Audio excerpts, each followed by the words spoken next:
Hi, everybody. I'm just making my announcement now.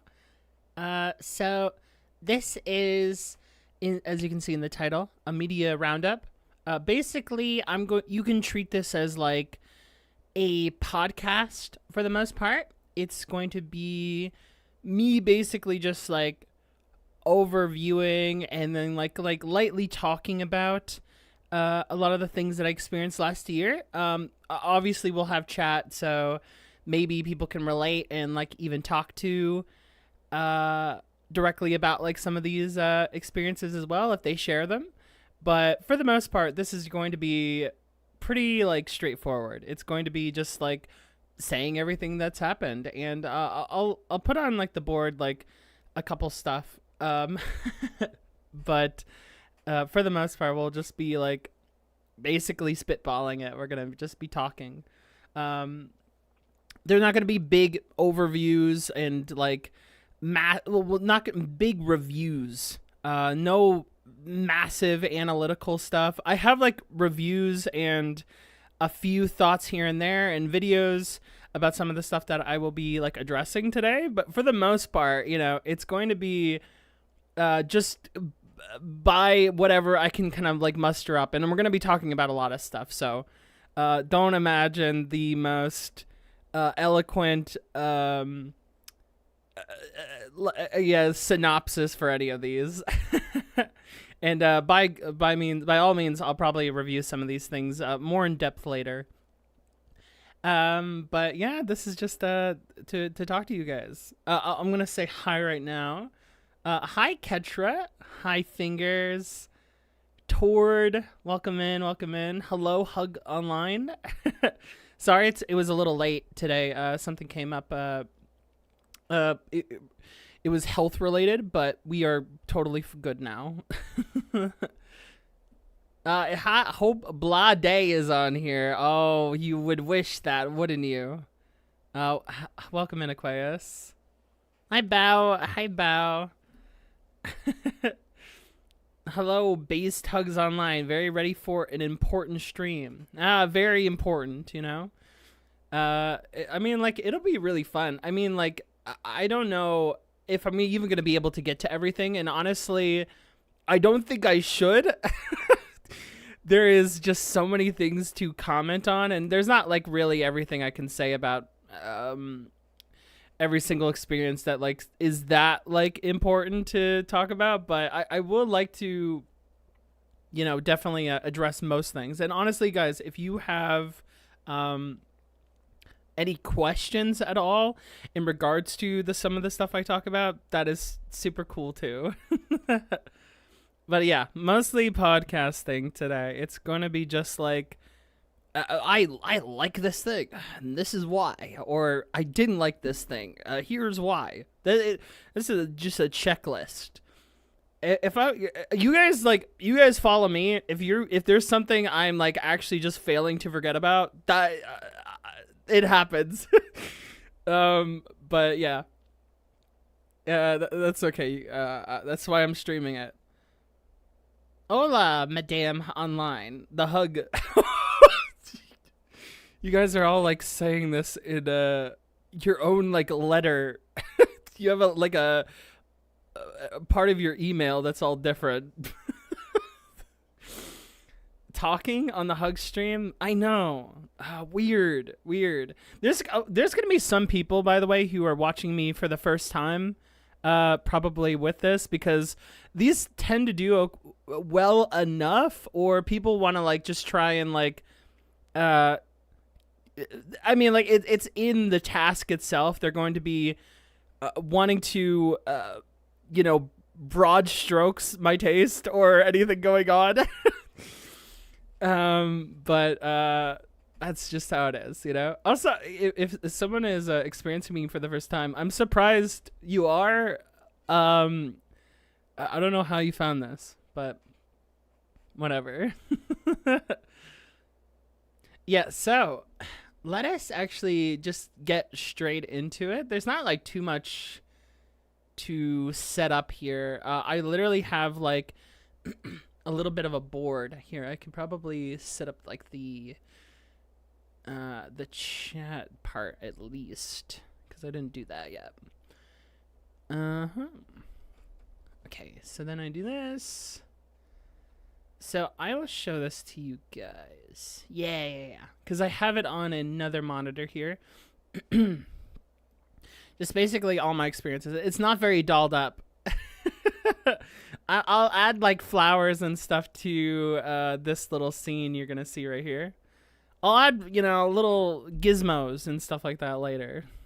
But for the most part, this is it, Yeah, also, I will do that. Question is will this fantabulous hug stream be an average hug stream length? I have no idea. I literally, maybe despite some of the habits that I've seen, like I've been like kind of like overviewing how many times, like usually with timestamps, how long a discussion lasts for like per song, and on average I think it's like 20-30 minutes per song, or sometimes an hour. So like 15, 20, 30 minutes or something like that. That is not planned at all, by the way. I think I just like subconsciously have like a timer in my head, and I go, yeah, I think I've talked about this enough. I have no idea. I don't know why that's happening, or I'm just rounding up or something. The time of streams is not planned. It's I just run it. I just run the thing. I don't know. Well, we'll see. We'll find out. But anyway, yeah, this is basically it. I'm sorry I can't give you guys like the dark mode. This is the light mode stream, all right? I can like maybe like put like a big giant like dark canvas over it, but there's not much I can do here. Light mode time. This is light mode stream. If you're watching this late at night, it's over for you. Anyway, so I'll probably make this a little bit bigger. Is it readable for most people here? I hope it is, because I'm not sure like if I need like the right the right size. But anyway, so again, I'm gonna just like go into basically most things. This is the most just say what it is that's going on. So one of the first things I thought of talking about that I experienced last year was Andor. Andor season 1 and 2. I really fucking love Andor. I think it's like one of the greatest like Star Wars pieces of media. When I first like got into it, I think it's like the first 2 episodes. I think it had a little bit of, I was really honed in on like the way in which they talk. There's like kind of like a stiffness to what's happening, but the world building and overall conflict that was shaping, and like even that first shot with like the lights, and then like them like him getting in like a tassel with like those 2 like thugs, I thought was like really interesting, but like I just wasn't really hooked yet.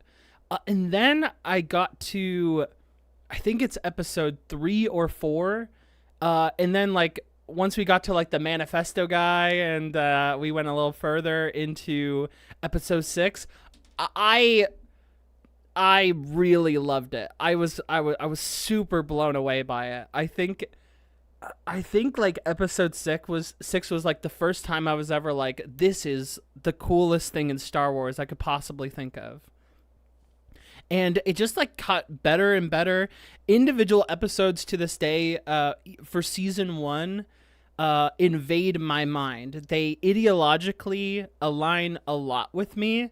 There is a political commentary and a really bold conversation that it has. It's very like, I would say very... very like Maoist coded or like anarchist coded at times. I think that's like kind of like the most it has, but like it really emphasizing the rebellion as the rebellion is really fantastic. There is a threatening nature in almost every single encounter that ever has existed. I mean, a lot of people talk about like stormtroopers being like the goofiest motherfuckers in the entire world because like they literally are like just cartoon characters that like waddle around. But in Andor, I think there's not a single interaction that you do not feel an intense amount of drama and stakes to. There's nothing but like just tension. And I think like it's just grown so much more fantastic, especially season 1. Just that final line from like the rebellions like scene. And but okay, I should say this. I'll say this after I finish what I said about Andor, but I was like really touched, and I think it just kind of was stroking a lot of like my unrest, like with basically the world at large, and like how sickened I am by like a lack of change.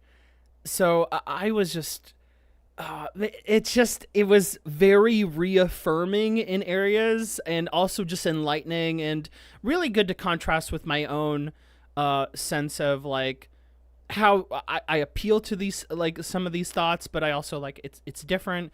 It's just been like it was a great learning experience, and season 2 is like it gets a lot of slack, but I think season 2 is like very ambitious. It's almost like vignette like, and it's incredibly just ambitious at times. I think the dialogue is much more sharper. It's a lot more lived in. And it was like really, really good. I mean, it definitely doesn't hit like on the parts that is the best in season 1 for me, but by all accounts, it also has some of my favorite stuff ever. And to be vague, that line, oh my God, that episode of Who Are You? Oh my God, that is one of the greatest episodes I've ever seen. It was unbelievably good. But yeah, what is it? Man, it has like one of my favorite characters. It's so good. Andor, I loved a lot. You still need to watch season 2. It's really good. It's really good. A drastic change to season 1 structurally. You can definitely feel the sense that there is 2 seasons inside of season 2, and it should have been 3. But I think they were working with what they got, and it turned out really well. I'm surprised that we got anything as good as Andor from Disney. God forbid that I endorse Disney at all. But Andor is great. Yeah, really good stuff. The next thing that I experienced, this one is going to be pretty popular, and I think most people are going to be like, I've already watched all of this. And I'm hoping that nobody spoils me. But it was Better Call Saul, season 1 and 3. Man, I was a massive Breaking Bad fan before. And now I'm even more like a big fan. The universe and everything that expanded is just really great. Oh, okay. Actually, before I say any more, there's probably some people thinking about spoilers right now. Spoilers, I am going to try my best to dance around stuff. And if I say lines or particular characters, I'm going to keep it as vague as possible. If you're like in the middle of these stories, it might be a good idea to maybe just like check out completely. But like, if you haven't experienced any of these and I just kind of like mention a couple things here and there, I think you guys will be okay. I'm going to try to just like be, I'm going to try and be as like vague as possible, but you can only vague post so much when talking about something, you know, things will slip up, and just keep that in mind. You just like started Breaking Bad? Wow, really, fingers. Andor is definitely on my watch. Haven't started it yet. I think I want to be in a certain headspace for it, for sure. It's definitely a particular type of show. It's not one that like is super sensational in just constant entertainment value. I think it does kind of take a bit of an attitude towards it, but it is still very entertaining, mind you. But I think like in terms of like the big blockbuster stuff, people definitely feel that a little bit later. Um, Jimmy is slipping. I do. He is slipping. Yeah. Better Call Saul season 1 to 3. I've now watched season 4 and a little bit of 5, but like in regards to season like 1 and 3 that I finished last year, it was really fantastic. I was already like head over heels for season 1, and there's like moments where I'm like I'm not entirely sure, like I like the next season more than the last season, but usually by the time I finish the season, a lot of stuff just kind of comes more into perspective. I actually did have that with season 4 recently. I was like, oh, do I like this more than 3? Oh, yes, I do. And it was soon as like all the themes kind of like really coalesced and became super apparent at the end. I think it's not a surprise that like these are like slow burn shows. So I was really gassed by it. Jimmy is such a fantastic character. Anything they've done with Mike is just amazing. I'm like head over heels over like Mike's character. It's just great stuff. Um, yeah, I've been like super blown out. As soon as like season 3 ended, I was just like, man, this has to be like one of the most like harrowing and like amazing stories ever. I am really in love with it. Okay, and then the next one. This one is a bit interesting. Oh my gosh, hold on. Let me just move the mic really quick. Um, Hi, Chisandy. Welcome in. Yeah, Better Call Saul is great, and I'm very excited to finish it. It's like really like it's just fascinating how they construct scenes sometimes. Like it feels very lived in is really what I can say. Like people talk about slow burn, but I'm like really on the edge of my seat. It feels like I'm in these places with these characters, like versus like something like The Sopranos, where if you watch The Sopranos, it is just really tight dialogue all the time.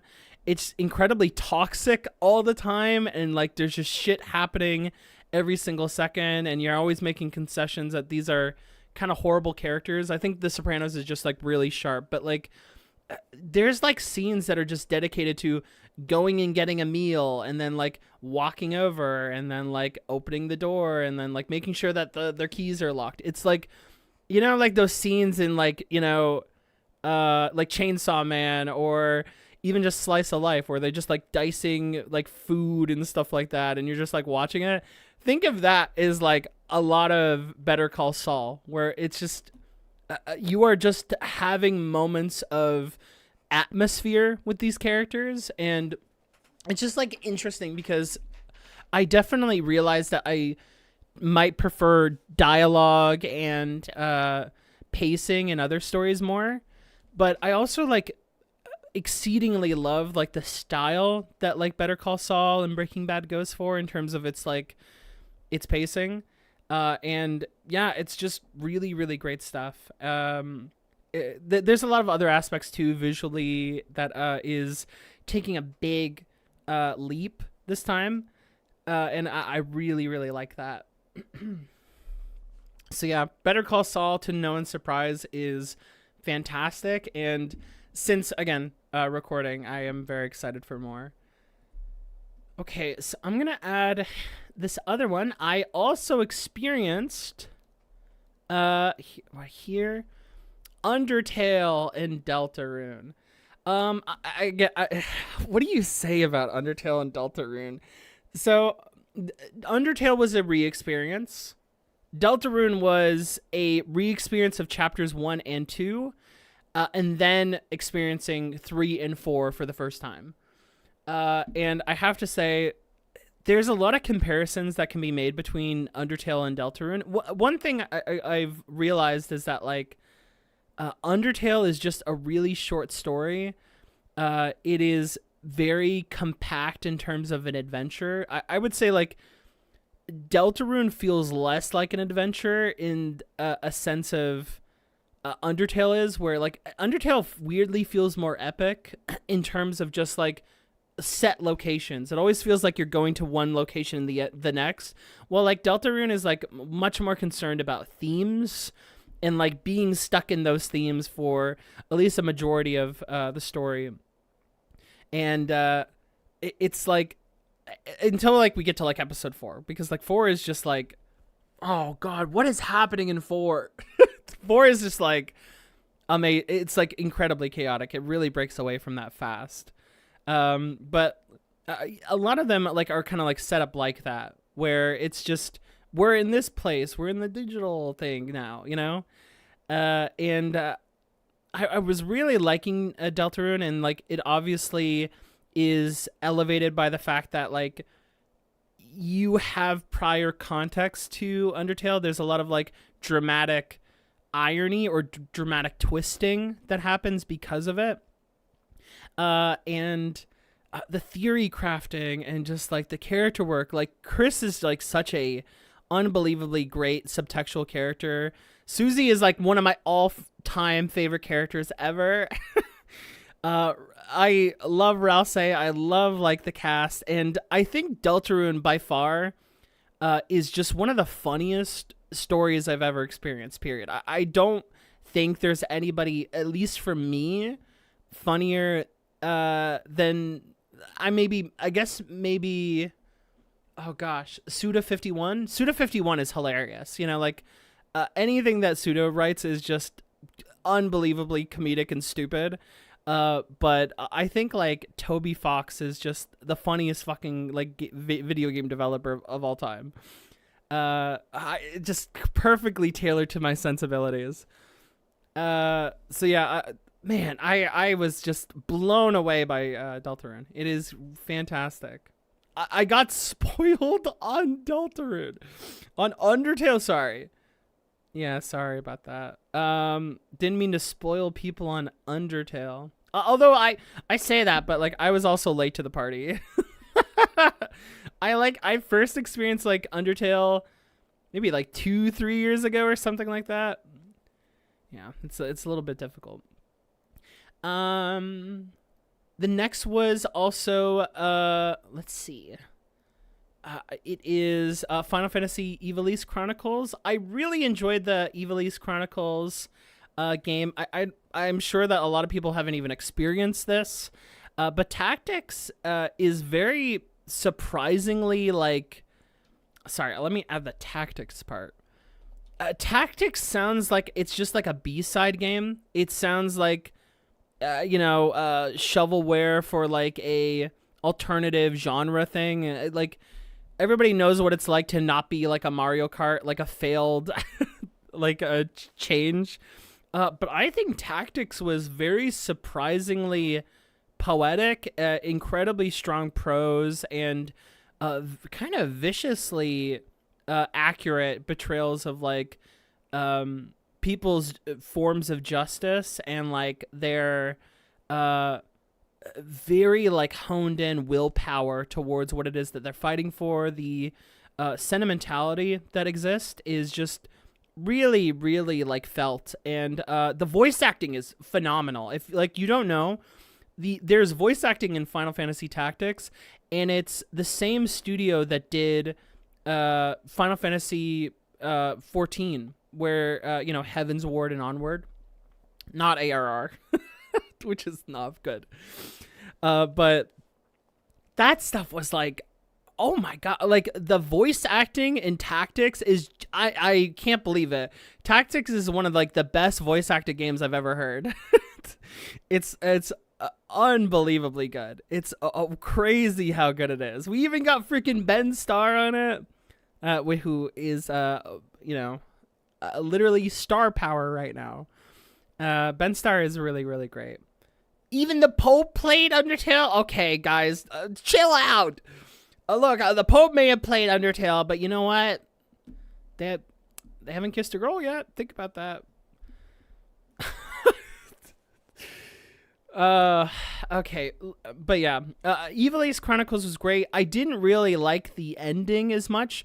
I thought it was very bold, but I thought that like it just kind of filtered out in a way that I wasn't really particularly happy with. It kind of like refocused things away from a conversation that I was particularly interested in as an appeal to like typical Final Fantasy things. But like, yeah, Tactics is like genuinely like, it is very cutting, some of the things that it has to talk about. And, it's probably, it's not, I'm saying this slightly, but it's probably like the most left, that I think Final Fantasy has probably gotten. So yeah, Ivalice was like a big surprise. Again, I'm not too surprised that a lot of people haven't experienced it, but man, that was crazy. Now, this one is going to be a little hard because I haven't finished this. I'm currently in limbo with this story, but I'm going to like say this right now.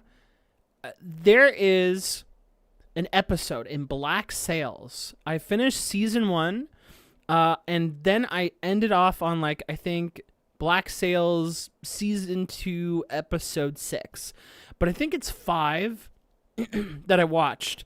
And the thing that Black Sails has been like building up to, gosh, that episode absolutely like ruined me. I have never felt more like pain watching like an episode. I think like it was really like, I don't know, it was super personal for me. It was just like visceral, like what was being said and like how I was trying to understand this character that they were going through. I couldn't fucking believe it. But Black Sails is like incredibly poetic. It is in a beautiful, like really kind of grimy story, but like it's got a lot of like psychological thought and heart to it. I was really like kind of blown away by just the dynamics between all the characters, like the way that they jump off of each other. Every single dynamic that exists, every single conversation that exists is just very rich with detail and emotion, and so many conflictions, and just like the conversation of a kind of grimy revolution is fantastic. The stuff that it's getting into has only excited me further, and I can't stress enough that like episode 5 of season 2 was the moment that I was just like, man, this has to be like one of my favorites. There's no way. I've heard from people before that it was really great, but this in particular really got to me. What you said about Tactics is how I feel about FMAB compared to 3. FMAB is interesting because I think FMAB is like, it's kind of a weird comparison because the beginning of FMAB is quite weak because it's just like a recap. There's a expectation that you have watched 3. Like it's the same team, you know what I mean? And they're like, oh yeah, this was so close to each other. Just, speed run. So it ends up kind of feeling a little bit rushed, but FMAB is like a really special production. I mean, if you want like FMA kind of unfiltered and basically the best aspects of like 3 and then also B, just read it. I think it's funny that out of all the conversations that exist is like, there is the read it one, the manga is really, really fantastic. my very liberal story. FMA is really good though, but I did not experience that. Anyway, the next one is this is I'm gonna knock out some that like people again have probably never experienced for. If I can make a sell for this one, I will try, but I wouldn't be surprised that many people don't. Revue Starlight is great. It is like one of the only anime that I watched last year. I was so anime-less like last year. I did not watch very much, but Revue Starlight was the one that I did, and it is very tailored towards me. It is, I'm going to just say it right now, it is incredibly gay. Literally, it's just like every single woman is just like a lesbian. And, like, they're all like theater core kids. And it is just like really fantastic. Like, the cast becomes so realized as soon as like you get toward the end. And I think that, like, gosh, that ending part of Review is the way they bring in the giraffe and everything is so insane. It's so thematically like interesting and evocative. It's so experimental at times too. The directing is some of the best I've ever seen. The music is really good. Oh my god, the music is really good in Review Starlight. And then also, I was really a big fan of the movie as well, which is like my favorite form of the show, because like the show ends, but it is, I cannot stress enough that watching the show is inconclusive without like the movie. The movie is like, that's everything. Like, it literally, the things that the movie addresses for every character that it takes as long as it does in the show and then addresses it all in the movie is crazy. It's actually nuts. There is so much content, so much flair and pizzazz. I just love how like insanely theatrical every single scene is, and dramatic. It's just really, really, really, really awesome. It's really good. The change. Oh, you're talking about FMA still, right, Sprout? I found more interesting for the sake of a more generic story ending, something that I experienced with FMB after watching 3. I do think B is it plays it in a way that like feels more traditional, but I think it's still incredibly rich. Like, it's still like a very fantastic overlap of those elements. Like, if we're talking about traditional, that's one thing, but like, as effective and like the execution of it is really, really awesome. 3 is definitely experimental, but I'm not the biggest fan of it.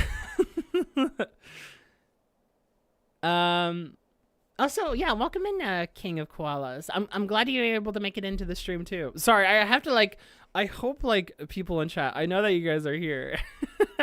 But like, sometimes I have to just like, if you guys know me, and if you don't know me, I will just get derailed. I really will. I'm like a train that's constantly changing tracks. Okay. So sometimes I'm just like, I'm like blacking out. I'm like, I have to like do it. It's fucked up. It's a state of mind. But yeah, Review Starlight is really great. One of the most refreshing anime that I've seen in like a while. It's just really, really good. And now, speaking of more anime, God. So I'm not going to get too much into this one. But let's just like put this out here. I watched Frieren, Beyond Journey's End. Right now, the discourse around Frieren it's an interesting one. It's a fascinating one, but do not go on. Whatever you do not say anything on Frieren on Twitter. Whatever you do, okay? Because like, you basically are just like dealing with like cult members and stuff like that. I didn't really like Frieren. I'm not gonna like sugarcoat it. I think it is a very messy story. I think it is incredibly superfluous and mismanaged in terms of plot. I think it is really like, it's trying to be this like slice of life, but then like it kind of veers off and then like tries to it focuses on these like these world building aspects that it just doesn't do particularly well. I wrote a bit like of a summary on that, but Freerun was just like very disappointing, and I really wanted to like it, but I think that it's like it is sadly just it's just sadly a very ineffective time. It doesn't like the thing about Freerun that is existing in the conversation around Freerun is that like there's like two culture likes that like people are imagining. They're like, it's people who either hate it or they love it, and they are fighting between each other. It's like it's not really like that.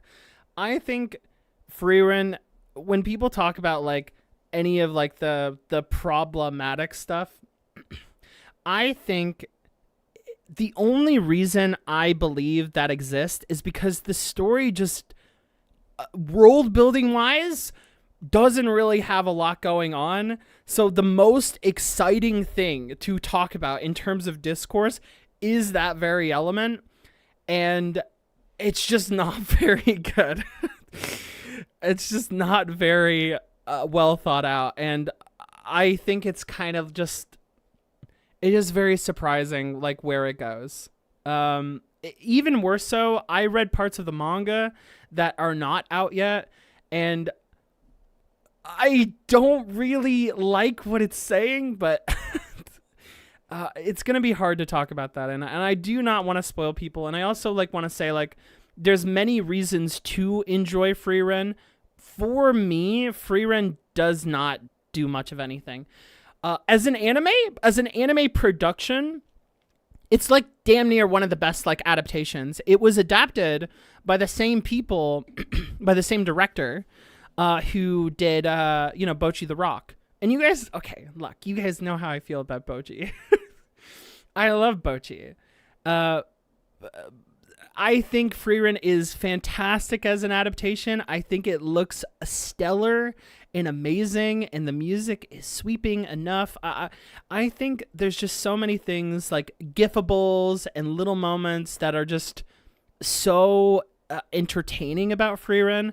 But personally, in terms of like theming and writing, I'm just super withdrawn from it. I really do not like Freerun. I try not to let fan bases put me off the show, but the fans of Freerun really test my patience. What is I don't even like. There's like a clip. If you talk bad about Freerun on anywhere maybe else from here, it's like the clip of Markiplier being like, "Oh, what's this? What's this? The Ku Klux Klan." It's just very. Look, I think there's a reasons why Freerun is getting that, and I've talked about that in before. Why like it's manifested that kind of like fan base to begin with. But I do think, I do think that like. It's really unfun that like if you were just a chiller for Freerun and like the most you want to say is like, oh, it was really nice and like it made me rethink a couple things. I really feel for you that like you are surrounded by like basically fascist. I do feel for you. I really do. They really are fingers. They really are. And it doesn't help that they literally post stuff from the show and go, this is my manifesto. It really does not help. It really doesn't. I am personally okay with lackluster world building because I'm more of a character focused person. The thing is that for me, I've become more of a world building character, not because I think that it's good to just be immersed in a world where I'm like, oh, I can get lost and I don't have to think about anything. That's great. It's because like I'm someone who loves to think about things in context. And the more like inclined I am towards like the grander landscape of like why things run the way they do, that in turn, explains the characters for me. Like background, like a lot of people are going to talk about like, characters as if like it's just like going to be a thing between their parents or like that one friend that they had in school. But like, there's a lot of societal expectations and rhythms and habits that like are instilled in the characters. It exists very much in One Piece. It exists a lot in like Witch Hat Atelier. And it just like in general, like explaining why things are the way they are is just very much a character focused activity for me at the same time. It's not like it's not about just like detailing an IP's like functionality, which is like really cool and super nerdy, but it's also like it's a reflection of like the stuff that we can think about in our own world, you know? And I find that conversation just a lot more interesting to me, but I think also like a story that's like clearly a bit more personal and trying to be abstract and like focus on just the psychology of like interpersonal, like just like a bit more tight and closed off. That's also very real. And so I'm not like even saying that like that's okay. But Freerin is like, even when Freerin is being not the best in world building, just in terms of like themes and stuff like that, I'm just not really touched by it. Anyway, I don't want to go like this is not like my appeal to be like, this is my shutdown of Freerin, but it was one of the things that like I was just very disappointed in. As someone who really loves slice of life, I was very disappointed. It just doesn't have a conversation for me that was long lasting almost ever. Heyo, Kato, welcome in. Another thing I experienced that I do quite like is, what's it? It is the Chainsaw Man Rize movie. I reread even this part because I had experienced it in the manga before, and I reread it in preparation for this like film. I was like, I have to know how much they adapted, and I can safely say that in terms of an adaptation, this is one of the best adaptations and more. You know, for this kind of story, I was pretty much wowed. I was like wowed across the board as an adaptation that like this story is just so cool and so interesting. Even as like short-lived as like you get the relationships of characters in this, was just so thematic and like entrenching and emotion and atmosphere, the reds, the colors, and the music, guys. I'm sorry, you guys know why I'm here. The music from Kensuke, who is like the same composer of A Silent Voice. Oh my god, dog. This is like there was every single track was exhilarating, from like the OP moment to the ending. God, that okay, I'm going to say this vaguely for people who haven't experienced it. That pool scene, oh my god. That is one of like the most like breathtaking ways that I think you could have like adapted that scene. I was blown away by that. It was so good. Even after rereading Rize, the movie still broke me. The animation, oh god, every single part is just so large scale. The voice acting is amazing. Every single time that I hear Denji just cackling, I just get reminded over and over again why I love this character. Just like his psychology and like how he thinks is just so, there's a lot of things that like I can sometimes forget about in Chainsaw Man, but Denji just fucking blows me away every time. I absolutely adore him. Welcome in, by the way, Lashun. So yeah, the Rize movie was a big highlight for me. And then I also had, what is this? Okay, so this one's gonna be a bit funny, given like the conversation that existed prior. Again, I have to say this is these are not going to be like full on reviews, and it's like why I'm not going into every single detail or something. But I enjoyed Peak. Some people said Peak, but I mean the game. It's the game Peak. I don't have really too much to say about it. It's a you see what you get game for a lot of people. It's almost like the YouTuber game. But man, I really love this game. I genuinely, I've played so many like games that are just like, Lethal Companies and You're Among Us, where it's just like, the point is just like it's a party game. But like I loved Peak, and it is filled with so many like goofy mechanics. It is just that one mechanic of having to like grab someone's hand and like pull them up is just really, really good. And you can tell that like, they as like a studio are just like really in tuned into just like all the ways that you could interact and be goofy with friends. I don't know. And also, like, maybe it helps that I was just, like, weirdly really cracked at the game. Like, I basically, among friends, I basically had a win streak of, like, 12-3. 12 times I won and got to peak, and then 3 I just didn't. So like I don't know. I guess that helps as well. But like I don't know, the patterns and like the way that you go about like playing that game and the management. I don't know. I really like it. I really, really liked it. It's just an addicting game for me. It was super fun. Also, Jane Doe probably did generational damage to me sitting on the theater. Oh my god, the credits roll. Peak. Oh, that's so good. Yeah, I loved Jane Doe.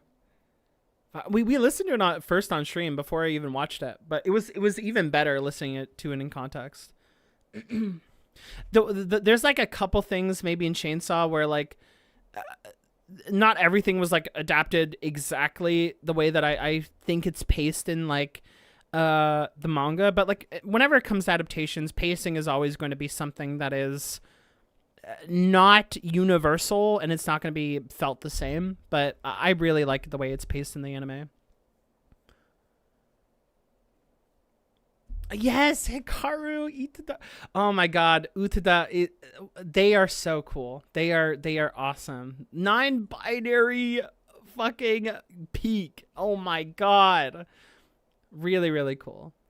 Yeah, Peak is like I'm sure a lot of people don't need me to talk about Peak, but personally, I think that game is just so built for me. It is. There's so many like fun little things to do in it.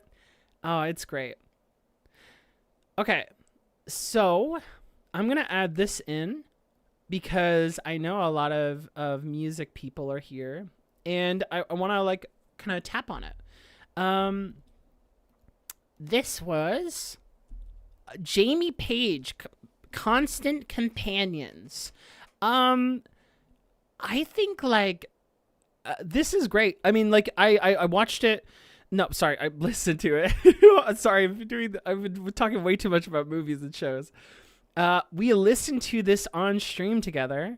So like if you're curious about like what it is that I think, a few entries are going to be like that, by the way, where I'm just going to have to like tell you to go like check out my other stuff. But yeah, that is one where I did the deluxe, and then I also did Constant Companions. And I really loved Constant Companions. I still re-listen to it, and it's remained like, yeah, like I just still really enjoy it. I still listen to Machine Love and Bird Brain pretty much religiously. They just are always in my rotation. I still listen to Dyad and just like Little Moments. I think Jamie Page is just like a really interesting lyricist. I would love to see them expand on that in with their music and marry into even maybe a different sound, or to experiment further. I have like a really soft spot for like the way that like she does like these like really electro beats. It's just fantastic. I really enjoy it. And her version of like Vocaloid is probably like my favorite. Like her use of like Tedo and Gumi is really, really good. Have you played RV yet? No, I mean, well, you'll find out. You'll find out. I mean, you'll find out. Shit.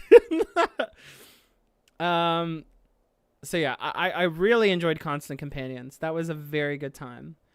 And then I'm gonna add in this. which some people are going to feel for, and I understand why. Oh, goodness. And that is D'Angelo's Voodoo in Black Messiah. Yeah, I listened to D'Angelo basically, I don't know, I would say like maybe a few months before his passing.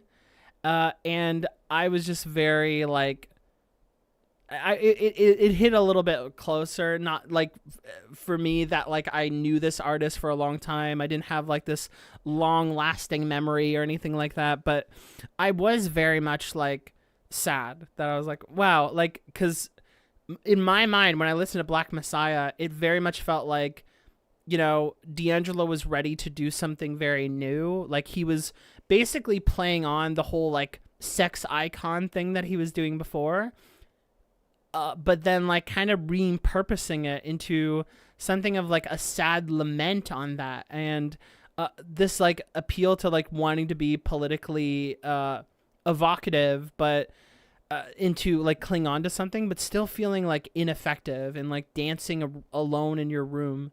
It was still very like the beat selection is super glitchy. It sounds really weird at times too, or no, not glitchy, but like kind of experimental. It sounds like they're just splicing parts of the beat sometimes. It is incredibly like just odd and evocative sounding. Black Messiah was like my favorite. I really enjoyed Voodoo, but Black Messiah was like easily like where I thought this kind of sound was getting the most it could, and also metatextually replaying on something he did prior, and I thought that was really, really cool. Obviously, rest in peace, D'Angelo. Not that I knew him, but like, you know, very very out there stuff that like has still like lasted like quite a while for a reason. It's really good stuff. And then I have, so what else we got? Oh no, sorry. I opened up the wrong thing. So we also have, I'm going to throw this one in because we've been talking a little bit. Let me add in. Some people are going to forget that they even watched this film or knew that this was a thing. I watched War of the Worlds.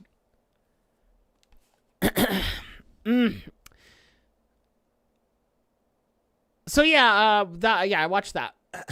Let's get into the next thing. I experienced I experienced Monster Hunter Wilds.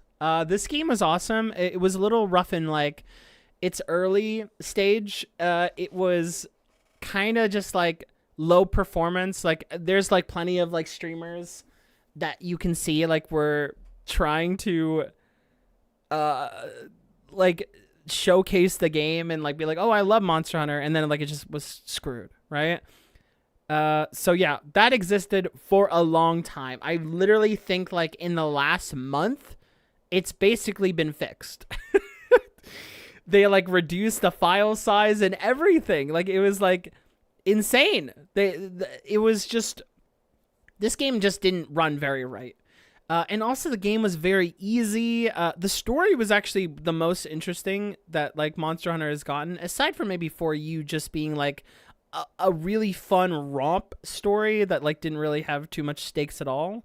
But I think Wilds is fascinating, and it's very like Wilds is very clearly inspired by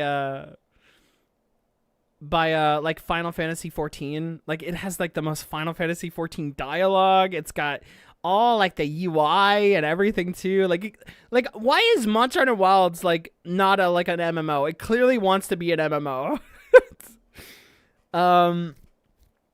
But it's a really great game. And I think like in its current state, it's a fantastic game. Really easy, addicting. And it was just so much fun to play with like people. It was just a great time. I've been doing if you guys are curious, I'm a filthy bow user in the game. And the bow is just so awesome. It's so sick. The wound system is super rewarding. Uh, just like literally, I have talked about some of my grievances with what's happened to Souls and like wanting to like utilize more of the environment and to find more weaknesses and special additions to dealing with like enemies. Monster Hunter Wilds and Monster Hunter 4U like basically is playing on those things that I really loved in like games like Demon Souls. Although Demon Souls is a little bit more unwieldy at times and rough, but I do love it still. Anyway, Wilds is like it just the way that you do bosses and the way you do mechanics is just so cool. It's so great. How often do you play? I play Monster Hunter Wilds like at least every now and then, at least maybe once a month. I don't like play too often, but when we do play it, it's always like a great time. I'm glad you guys like my War of the Worlds comment. Also, welcome in. I suggest welcome in. Also, thanks for the stream streaks, guys. You guys have quite a few. Oh my god. Okay. So next. Oh my god, I keep opening the wrong tab. This doesn't affect you guys at all. I'm just like I'm personally struggling. So, okay, one more. What is it? One more from this line. So, I have this game, 100-line Last Academy, and it was written and made by Kodaka and like a bunch of other writers. Also, this comment from Moss, I'll probably need to try it again. Solo horn is so much fun. I think solo horn is one of the most fascinating weapons in any game. I think like that is such a unique game, like weapon. I that is the most Monster Hunter weapon of all time.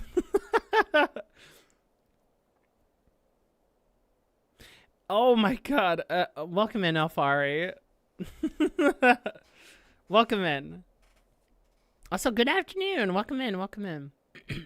Yeah, 100-line Last Academy. This is also a game that I'm sure many people don't know exist. Once again, I feel like last year, like, this is basically my mentality, guys, is that, like, there's a lot of stuff that, like, I share on stream. Games, like, just kind of do everything, but, like, I'm in a habit of, like, just, like, looking at, like, all the, like, underground quote unquote or like Scrimblow-esque stuff while I'm not streaming, especially for music, because like I want to be able to show like a lot of the big stuff with you guys, but the 100-line is just like I'm surprised it just didn't get enough traction. It wasn't showed at the Game Awards at all.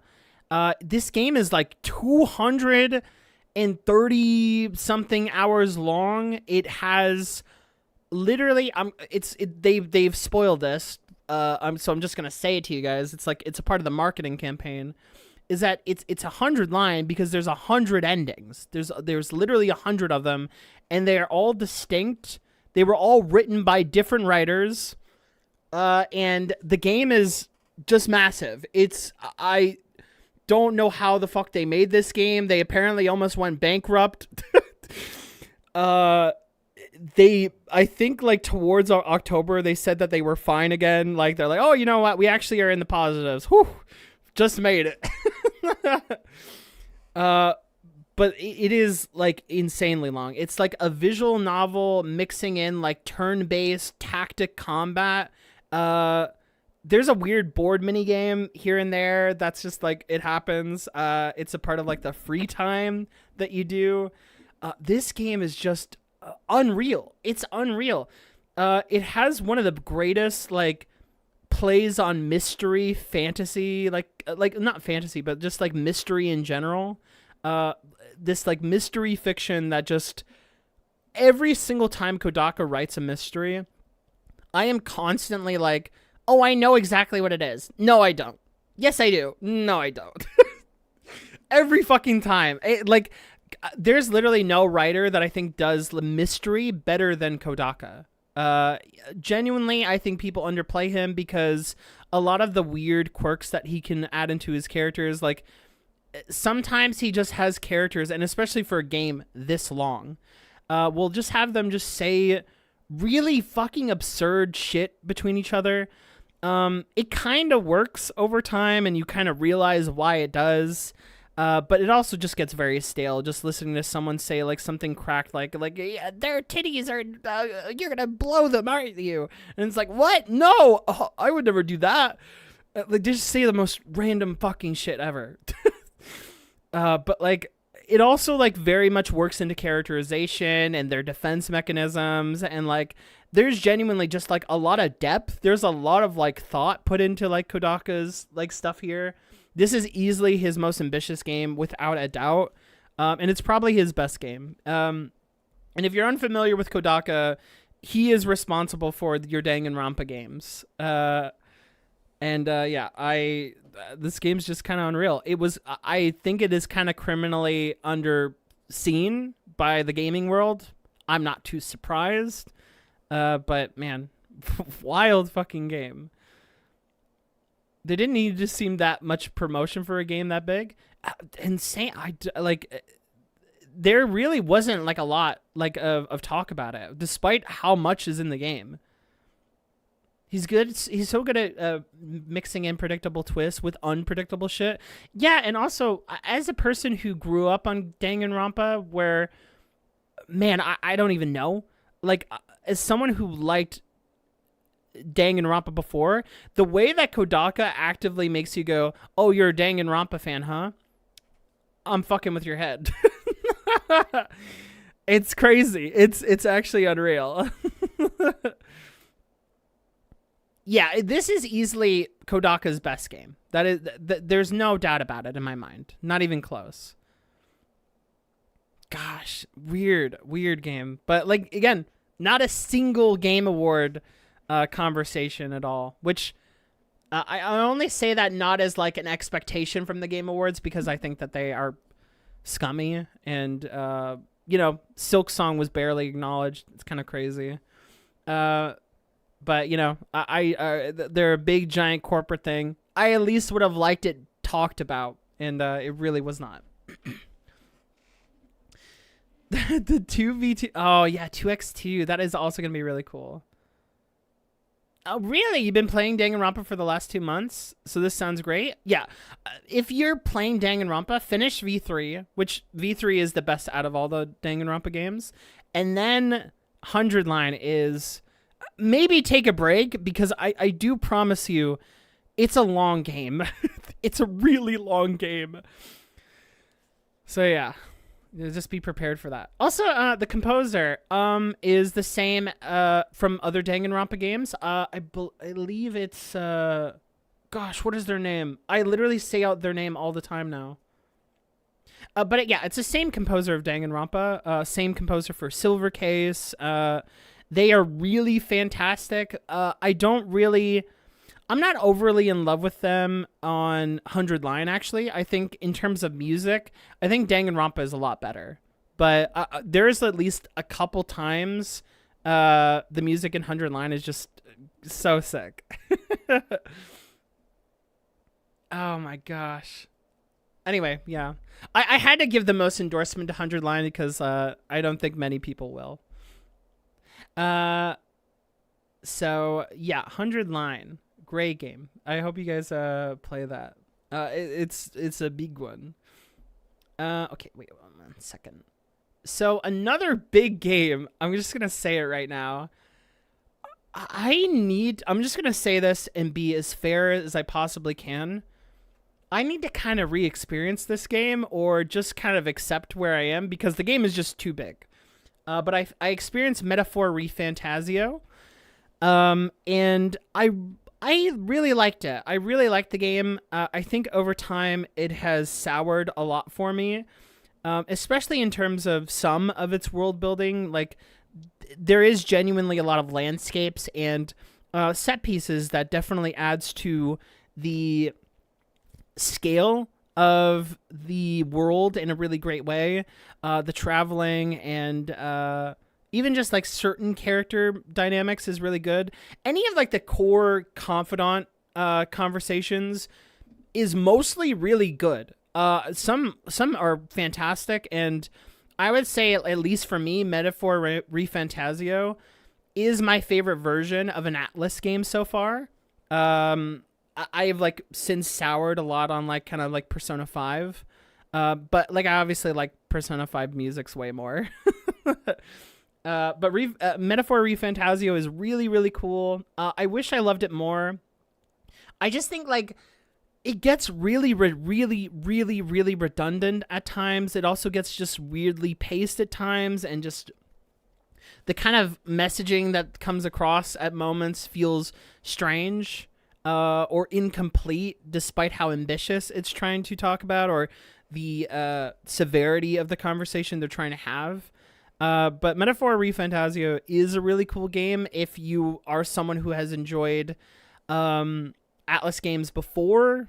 You will enjoy Metaphor ReFantazio probably a lot. In terms of polish, Metaphor ReFantazio is the most polished Atlas game. That is probably true. Yeah. That is very, very true. The combat's really good in Metaphor as well. It is very fun. It is really hard. And I had a blast with it. So I got lost in this game for quite a while. And despite that, I still kind of came out a little bit unsatisfied as time has gone on, but it still has a great bulk of stuff that I think many of you guys would enjoy. Yeah, it's like over... this is also a long one. It's somehow shorter than 100 lined. But yeah, it's like over 100 hours. It's 100 hours something. But yeah, crazy. Oh my god. Crazy. Okay. So another one that I experienced Look Back as well. I'll just say right now, I love... Oh, wait, not Metaphor ReFantazio. I experienced Look Back, and I thought it was awesome. Look Back, like, basically is way better. Hold on, my mind was, like, split there for a second. Look Back was awesome. It really fucking touched me a lot. It was just very beautiful. It is incredibly concise as a story, very personal and intimate. I love the conversation. Just the production of Look Back is phenomenal. Really, really good. Also, nothing will beat Persona 3. I haven't experienced Persona 3, but the base game is probably the best. I don't really like the audio, the same scale music dynamic and like some of the re-recording of the Persona 3 remake music. Aside from like the re-recorded vocals, I think the re-recorded vocals for Persona 3 are fantastic. But man, the mixing on that stuff is really bad. It's really, really rough. Frog noises. Yeah, more frogs. Yeah, I'm not a big fan of the way they did that music, but like certain scenes look really cool. Probably the handling of characters might be even better too, but man, some of the direction of the original Persona 3 just seems like such a vibe. Yu-Gi-Oh! 5Ds this year. Oh shit. Oh man, is it possible? Okay, my thing with Yu-Gi-Oh! Right now is that I really want to read Yu-Gi-Oh! That's like the true manifesto of Yu-Gi-Oh! As far as I know. Anybody else is like, I watch Yu-Gi-Oh! It's so stupid. Anybody who I know has read Yu-Gi-Oh! Oh, it's one of the greatest ever. I have to get on that though. Man, yeah. But like, Look Back is fantastic. I thought it was phenomenal. I thought there's really nothing I dislike about Look Back. It was just great stuff. Really, really good. And then I'm going to comment on 2 records at the same time. Many of you people probably know what I think about this one, and I'm going to keep it brief because I have talked extensively about it, and to this day, I still feel very comfortable. I think, like, there's really not much I can say about Violet Pony's Love and Pony Step and Monarch of Monsters. those two records, we really went as far as we could in terms of the discussion, and not really much has changed since those discussions that I've had. I think I said something along the lines of Monarch of Monsters being like one of my all-time favorites. It still definitely is, but maybe not to the degree that I said it was when I first experienced it. But yeah, Violet Pony is just great. I think like in terms of their conversation of like nostalgia and some of the things that they do about de-escalating their ego is really fascinating to watch, and really awesome to see conversed and displayed in such a magnum opus combining of genres and like little like sounds. It's just really great. And it's like Violet Pony's like stuff feels so complex without it being maximalist, as like, you know, those big giant waves of noises and like stuff that I tend to prefer. But man, it is really fucking amazing, like how much diversity exists on a single project at times. Aside from Violet Pony, just like overall having a very kind of like what would I say, ego stroking tone a lot of the time. Maybe that's like the one thing that feels universal with all of them. But it's still really great art. It's really, really great stuff. Orb. I haven't seen Orb yet. I do want to watch Orb. That is on the list of the year. Or rather the mental list. I don't have like an actual list written up or anything like that. But yeah, if you guys are curious what I think, it is out there. Anything further, you guys can experience that with me. Nothing as much has changed. I think there was like maybe a couple thoughts, but I can't think of anything right now. Okay, so I'm going to throw this really boring one in. And some people are going to get confused because they actually don't know that this is not from the emo, like punk scene. And that's their Rite of Spring by Igor Stravinsky. I'm not going to say too much. It's pretty much talked to death about like its, influence on modern classical, and being like one of the first records to just like sound as demonic as it possibly could for classical music at the time. It's apparently there was like a riot that broke out between people who were sensibly annoyed by the change of direction and feeling cheated, which is unsurprising because like the rich were like, oh, I didn't come for the music that I wanted to, and they got like really upset. I've seen like some refutation about like what exactly happened during like that performance of Rite of Spring when it came out, and like the drama that existed with it. If you guys don't know about it, it's wild. Like basically people got attacked when this first dropped. And I guess some people attribute that to maybe some like political conflict that was going on inside the theater at the time. I don't know exactly what it was, but either way, I think that, the art brought in quite a lot of conflicting thoughts. But yeah, it really great stuff. Modern classical has never been the same. Igor Stravinsky is largely why we have Final Fantasy music. Like if you think of like Sephiroth's theme, like One Winged Angel, and like any kind of movie like soundtrack that just like, especially horror, anything horror related, even as like, Alfred Hitchcock's like Psycho, and the ring, like the sharp strings that sound super animated. It's because of Stravinsky's stuff for the most part, as like, people constantly taking influence from it. So it was just like a very informative part. Like I wanted to get more into classical and understand it a bit further. And this was like kind of like one of those ones where it was just very educational. It was really, really interesting. Yeah, the time signatures, the odd time signatures, which exist actually, I can say on the next project that I experienced, which was, some people are going to know this, but it was, what is it called? Oh gosh. Sweeney Todd, which is, I forgot which year the musical is. It's the It's basically the record version of it that has like basically been like remastered from like I think 1980 something or 1960 something. And that is also filled with insane time signatures. I loved it. I thought it was insane. I thought it was like monstrous sounding. It was incredibly dramatic. I think like Sweeney Todd, and then I'll add another one, is Hades Town, really kind of like gave my love of like theater again.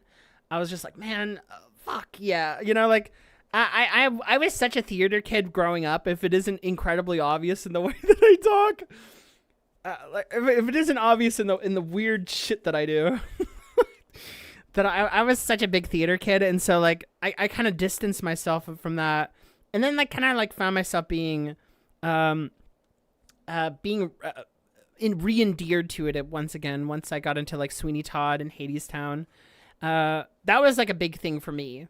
And Sweeney Todd was insane. Not really like thematically that crazy, but it has like actually some cool allegories here and there.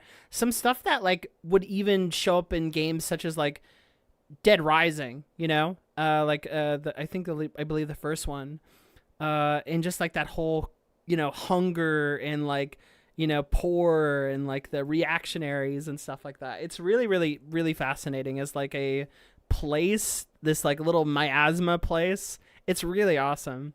And Hadestown is also like a play on an old myth that was also playing on allegory. And it's also incredibly touching. It has a fantastic kind of sentimentality to it, and incredibly metatextual as well. One of my favorite examples. And it's just like really, really sweet. It's really, really nice. I love the music in it. There is a record version, by the way. If you guys are interested in Hadestown, there is a Broadway, and then there is also a record version of it. There is a record Broadway version, and then there is an album version of it, and it is really fantastic. I really, really enjoy it a lot. Both of them are really cool, and people are going to come out with their own favorites.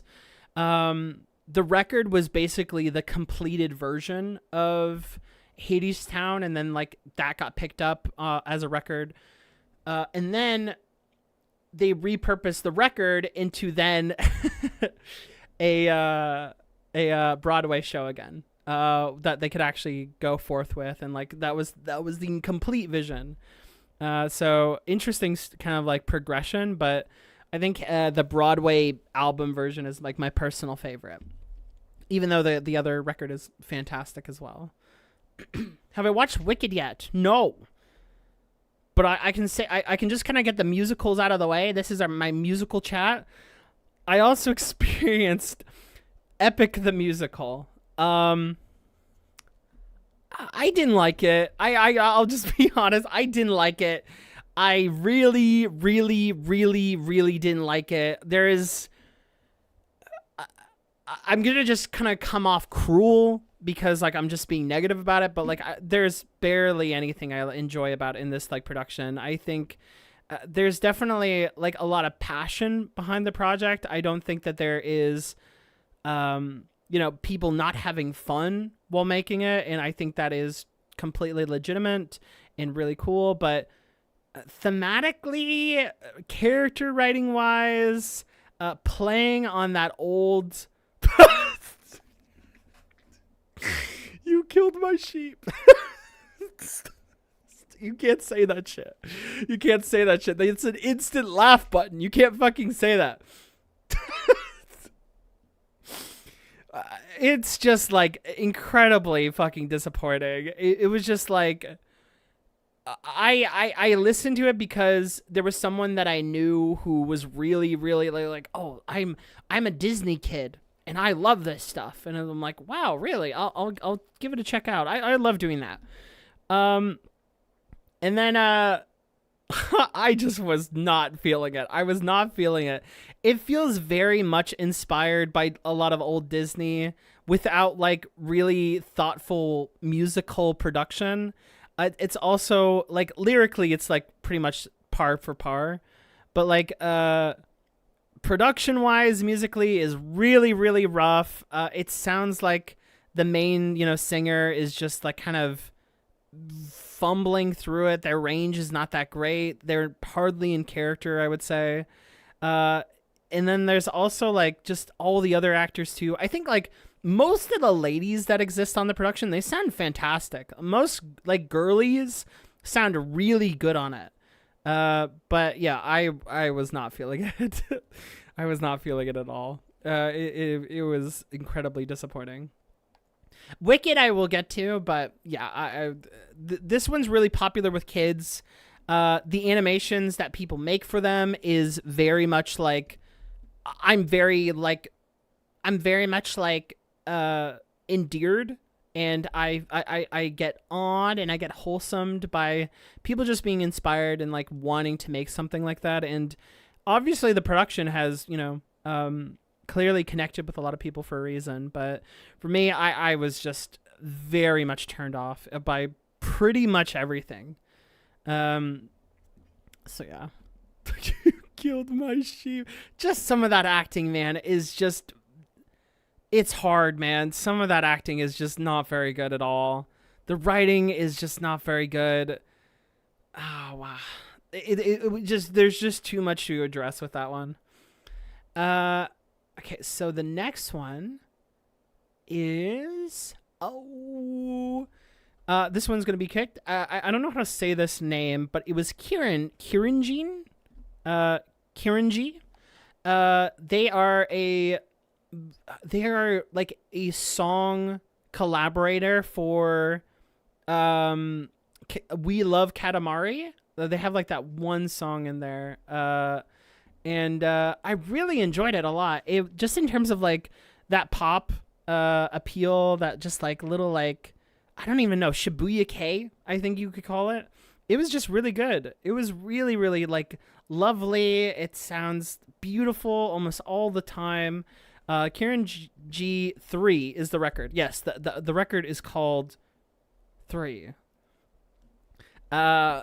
Really awesome stuff. I've been able to rotate that at pretty much any point in a day and just like feel like I'm on a little blanket quest.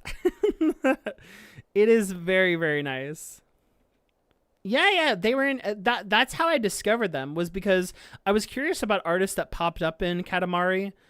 Like, if you guys don't know, Katamari is like one of my favorite soundtracks. Like, they are fantastic. That game is so unbelievably simple, but almost every single song that's played on it, like a music playlist, just makes everything feel cooler. Like, it's not even like it's particularly diegetic or sequenced, like it's not matching any of the scenes, but like basically any song will play in Katamari and you'll love them. This is really good. And so Kieran G was like one of them. And 3 is like you'll listen to it and you'll really like it. I think it's like kind of like a non-failure record for me. Okay, so I'm going to say this one. Oh, do I say it? I keep seeing ones that I want to talk about, but I'm like, those are so big. Let me add one more. So I also have Chi Chi by Naomi. This is also a record that I listened to last year. Really, really, really, really good. I love that a lot. It was one of my most like rotated personally. And then okay. Then we have a big one. A big one. And I did not finish this, as it is known. But that's Witch Hat Atelier. Was one of the ones that I experienced last year. I basically have talked about this so much, I don't want to get like tired trying to say the same things about Witch Hat Atelier. But Witch Hat Atelier, I started last year, and I'm still continuing into this year. I think around the time that I stopped, it was something like chapter 45 or 40 something. And we've been continuing since. And at that moment, at that particular time, I was like, I think Which Hat Atelier has to be one of my favorites, like, period. You know, like, I think about the story all the time. Every single part of its, like, DNA appeals to my sensibilities. It just has pretty much everything I love. And it's just, I cannot, like, it's such, like, a potential story for me, too. I imagine that the further I get into it, the more I'm just going to be enraptured by the types of thoughts and character dynamics that, like, exist in them, like the psychology and the world. Witch Hat Atelier is by far, like, just my little my mind virus right now. Witch Hat Atelier has been fantastic, but you guys probably already know that. So what else do we got? We have, this is also a big one. We have Revenge Seekers by Jane Remover. And Jane Remover's Revenge Seekers is probably my favorite record by them. We've listened to Frailty, we've listened to Census Designated on stream. We've listened to Leroy, Grave Robbing. I know people want me to listen to Venture. I think it's Ghost Holding or something. And that also sounded really good. But I think Revenge Seekers is not so much theatric and super cinematic in the ways that you might expect some of my favorite records, where, like, they're just, like, basically theater pieces or something. But I think Revenge Seekers is just the most that I've ever been satisfied and wowed by that type of genre, like by the Playboy Cardi-esque noise, and then just going 1,000 miles an hour. It sounds like rainbows tied around with a noose being swung into, like, stained glass windows to churches. You know, it is like, I can't believe it. It's so fantastic. I am really kind of wowed by the level of detail and animation that exists in the record. Understandably, I've seen people, like, turned off to Revenge Seekers. It's a very abrasive noise. There's, like, certain characteristics that pop up all the time, such as, like, the glass literally cracking, you know. But I think it's, like, really, really cool, and I still think, like, there's a lot of, like, just really amazing stuff over it. I'm stun locked. Okay, let's shut. Fifth fave album of the year for me. That's really, yeah. I think Revenge Seekers was probably one of my favorites of last year as a record.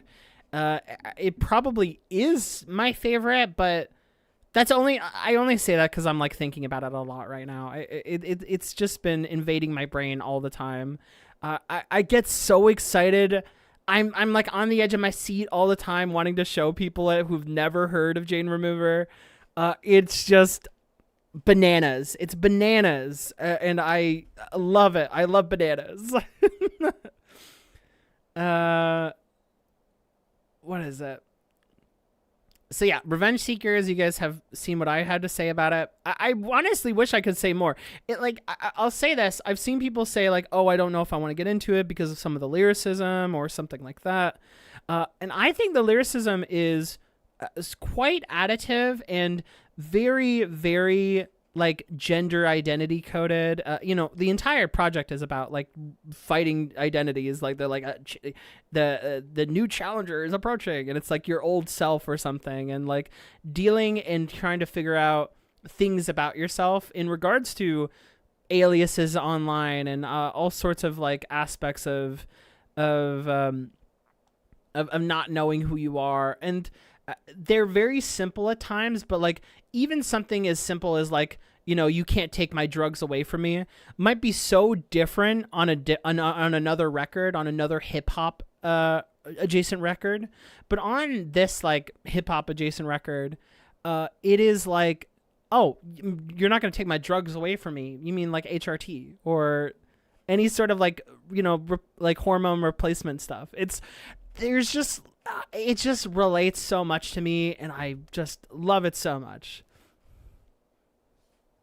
Okay, LaShawn, yeah. I hope things take care, okay? Please let me know if things are all right. And if you have to message me about anything, please let me know, LaShawn. That is the most visceral description I've ever heard. It is. It's just that Revenge Seekers is wild. It's very, very strange. It's a crazy record.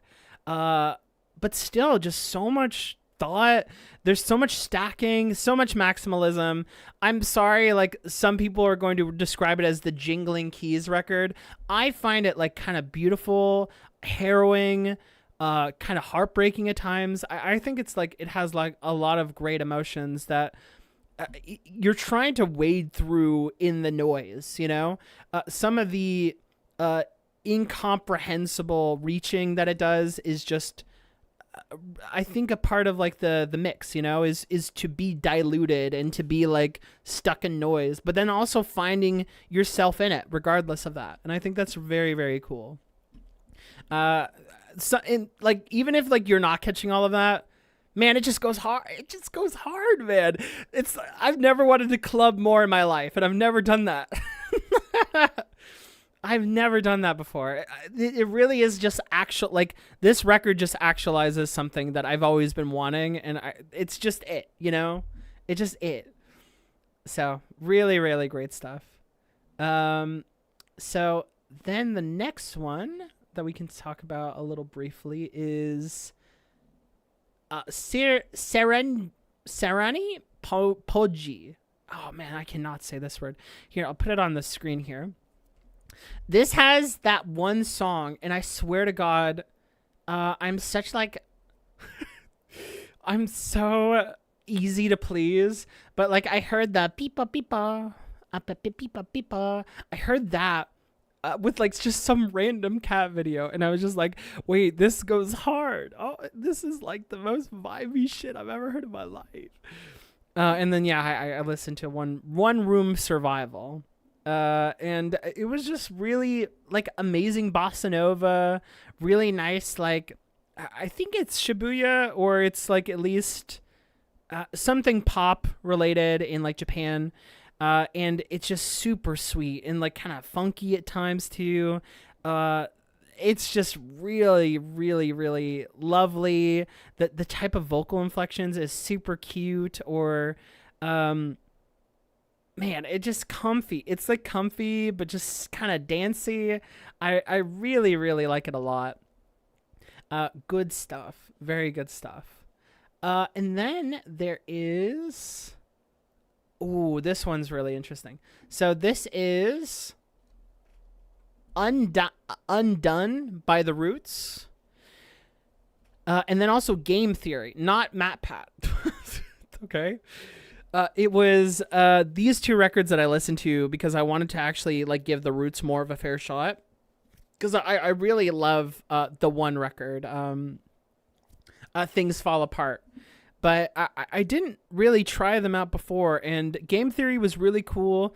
I love it as an ode and like kind of like a grief record, and then I also like Undone as a grief record as well, but not about any particular person, but types of people, the literal like character story that exists in Undone, basically pre To Pimp a Butterfly, and like, people's like first look into these kinds of like aspects, is just very poetic. The conversation about like not being Malcolm X, and like this like endless cycle of like watching the things that you want go out of your reach and feeling just unlucky in the world, that you're just not worth it, right?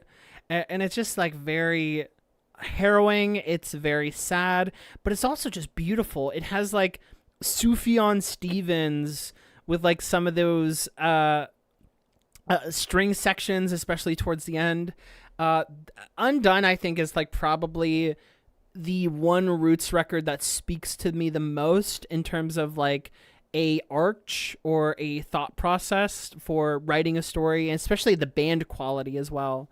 But I think it was just very touching. Game theory is really cool, but I do kind of need to re-listen to it if I want to talk about it more. Then I kind of wrote about this one already on one of my reviews, but I'll talk about it here a little bit. Undone is incredible. Gave it a shot this year, and it's still an album I think about all the time. Black Thought, oh my god, Black Thought is so different. Oh, he's so different. Oh, he's such a god damn, man. Black Thought fucking is such a lyricist. Amazing presence on the mic all the time. They can just see saying the most straightforward stuff, and it'll just sound incredibly cool every single time. Undone makes me emotional. The last song before like the big transitory part that's like all instrumental. That last song, not soundtrack, is just beautiful. It's just it touches me every single time. So yeah, great stuff. Tubular Bells by Mike Oldfield. This is one of the weirdest things I've ever listened to. Not because like I think like it actually is just like springy and it, like it's not like random, but like it's just like captivating. It's kind of luscious and pretty, but it also has just these weird like interjections here and there and voices. It is one of the most influential records that I can think of, like even just for certain anime. It's really, really odd. If you guys don't know, like literally two of the motifs exist in Monogatari, and they also exist as L's theme in Death Note. It's like that little motif that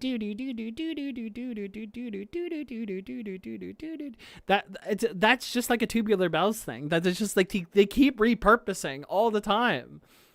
And it's just like, oh man, it's such a fascinating record because like for as influential as that little motif is, it's just like some of the stuff towards the latter half, it being this just one giant song as well, is just strange, very strange. So yeah, very great sound. I loved it. Oh my god. Okay. So I'm going to say this. This one really... I have to take a breath on this one.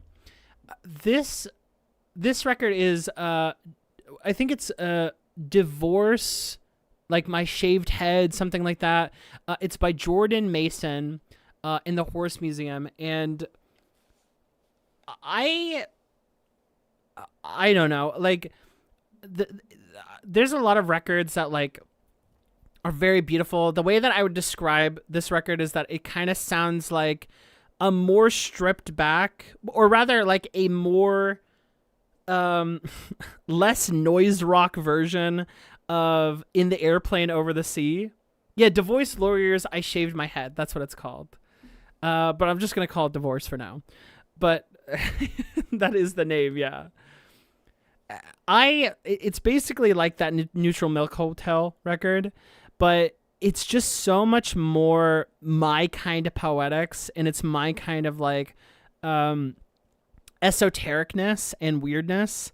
The relationship that they talk about in regards to the confusion of gender dysphoria in like 2008 or something, like whenever this record came out, that it absolutely rips my soul apart. The conversation about like making love to someone, but also feeling like their parts are my parts, you know, as like they are both two people who are trans, who or rather not even just trans, but like have like, you know, untraditional body parts and not the places you expect them to. Basically intersex and also like still yearning to transition. into being like, oh, I don't have the literal like things that you have while we're making love. And it's like that conversation, the way that they talk about the physical dysphoria is just so heartbreaking. It's one of the most like visceral things I've ever heard in terms of just that discomfort. There's a line on it. If you don't want to be spoiled on like the record in terms of like certain lines or certain ideas, that's like totally cool. But there's a line on it that for the time that I listened to it, I probably cried the hardest I have listening to a record in like forever. I heard this one line, and it's in regards to like the poison of like your mother or something like that, and the way that line. Not that it's going to connect with everybody the same way. I think everybody will have those lines that like hit them the most, but just that like kind of cruel reality of being born, that physical part of not being born in the way that you want to, by just some birth condition. Just I cried. I cried for, I think about 20 minutes, because it just like it really made me like realize like a yearning that I have and like a feeling that I have to just like want to get closer to the gender affirmation that I want, you know? And I'm sure many people who are trans relate to that, but like it was, God, so some of the singing on it is just really passionate. It's incredibly kind of like it's kind of like dirgy, like it's kind of like dirty in a way, not in a bad way, but it's like rough, but it's so sweeping and just thoughtful, and it's just very emotional. That entire record is just super emotional all the time, and it for some people it might even feel a little one note. I know at times for me it did, but it's just captivating, getting into like what it is that he's saying. And it has this weird sense of like world building too, especially towards the end. It kind of gets a little bit grand. I'm not even sure if I can totally parse it out myself, but Divorce just like, oh my God, it like ruined me. Like when I first heard it, I cannot exaggerate enough that it meant so much to me listening to it. So it's genuinely one of my favorite listens of last year. Yeah, gosh. So here's another one that will be the polar opposite of what I'm talking about here. Is Neon White. I played the game Neon White, and then I obviously listened to the soundtrack. Neon White is a cool ass game. I think the gameplay is amazing. I think the story sucks. I think it's like really terrible. It's like it's what people think Kodaka's dialogue sounds like. Like people think Danganronpa sounds like the dialogue in this game. It is horrible. It's thematically bankrupt. It's terrible. It's so bad. It's so awful. But man, the gameplay is in terms of like this like puzzle like speed running shooter. Holy shit. It's phenomenal. There is such a disconnect between the game and the story. It's not even close. I have a friend who really like was playing it alongside us, and they made like a really good point, which was like that like in the game, it's talking about how like there's this Tower of Babel or something, and they're like, oh, this tower is so important and like it means so much. And then like you play the game and it's literally the same fucking tower as everywhere else in the game. It's just a fucking regular ass like location. It's not any different. So like it's just weird. It's so strange because I know that like they made the story so they could probably market the game more. It very much feels like, in an indie game studio way, that if you wanted to sell the game, oh, we have Steve Bloom, Cowboy Bebop guy on this, and then like they They have cutscenes and music. Oh, it's so epic that it probably was a good sell initially. And like, even now, like, I guess you can just make fun of the game. So that's also a part of the placement of it. But honestly, it is 100% one of those things where, like, if they just made the story more integrated in the actual gameplay and there was just no cutscenes, I feel like nothing would change. And if not, it would probably be way better than like whatever was wasted on all of this like cutscene stuff. Oh God, dude, every time they talk about, I don't care about anybody in that game. This characters is so bad. Oh God, it genuinely, I'm gonna say something. Genuinely, like the depth of dialogue that exists in Neon White is equivalent to like a porn story. Okay, like it's the same level of writing in terms of dialogue and how they talk to each other. It's so goddamn awkward. It's so power fantasy focused at times. It's just so strange. But man, that gameplay is so good. And God, the Machine Girl soundtrack, holy shit. Moss, you said it, right? They could have gotten the Machine Girl on this soundtrack. I'm not even exaggerating. This is Machine Girl's best work. I bar none for me. This shit's so fucking good. The Neon White soundtrack is perfect. It couldn't have been better. It really could not have been better. It couldn't have gone any better. It's so goddamn good. It's amazing. It's like incredibly fun. I literally listen to it all the time. It doesn't. Can we get much higher? It sounds like a Gianni shitpost. It does. It have Steve Bloom on it. I mean, honestly, Steve Bloom probably sounds like the most in it, as well as like I think the redhead. But I find it the best part of Neon White is that I get to listen to Steve Bloom say the cringiest shit ever. It's so fucking awesome. That's the one saving grace, I would say. Oh my God, dog! It's I can't believe it exists. That's all I gotta say. So here is another one.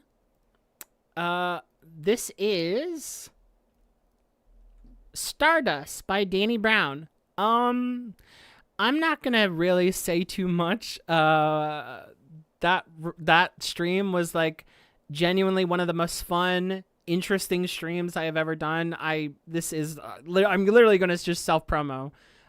Stardust, like that stream was like one of my all-time favorites to do. And I had nothing but a blast doing that. I got so much support for it too. Like I knew when I was like listening to it, that I was like, this is so built for me as like something to do, and share with you guys. But like Stardust by Danny Brown was just so like, that was just such an experience. And I don't even really re-listen to Stardust all the time. I'm excited too, because like I want to show a friend it. But like I am so like, oh man, it was such a fun time. If you are curious, please just go watch that. It was such a good time. The end is still a top 10. That's really great, Koala. Oh my God, that is such a special fucking moment, man. That is one of my all favorite times of last year, really. So I still really love Stardust. Nothing has really changed. I've seen people. I don't know if I talked about it too much. I knew people didn't really like Greenlight. I agree that it's really not the best song on that record. It very much clearly isn't. But I don't know. It's fine. I still think it's okay. It's very pillow talky. It's very, it's a bit quaint, even a bit weird sounding probably. But I do think it's like cute. It's cute, and it also is kind of annoying, and I get that. But I still really like it. I still really like the project regardless. Fuck, that is such a good time. So there was Stardust. I'll put this on too. I think in terms of records that I relate a lot to, like a lot to, aside from the obvious stuff, like I'm not the same in terms of the exact same background as Backwash. But there's plenty of other stuff, like in regards to how they feel about like their illnesses, how they feel about like finding purpose in the world and struggling with their internal, and like where it is that they redirect themselves, what it is that they choose to talk about, and what they feel conflicted on. It is we relate a lot on things, and I still am very much wowed by the sound. And if anything, I've grown to just like the sound of this record even more. Only Dust Remains. So that has still remained a big favorite for me of last year. Then also, I'm going to put this in too, because I thought this was really interesting to listen to, given that I listened to Phoebe Bridgers recently and listened to Punisher. But yeah, I listened to I'm Wide Awake, It's Morning by Bright Eyes. And it was fantastic. It was probably their best record that I've heard to date. That ending is unbelievably good. The writing is unbelievably good. It's very, very great record. I was very touched by some of the sentiments that was existing on it. Also, this is an underground one, and I'm gonna say this one actually mystifies me a lot. I understand that, like, what would I say? The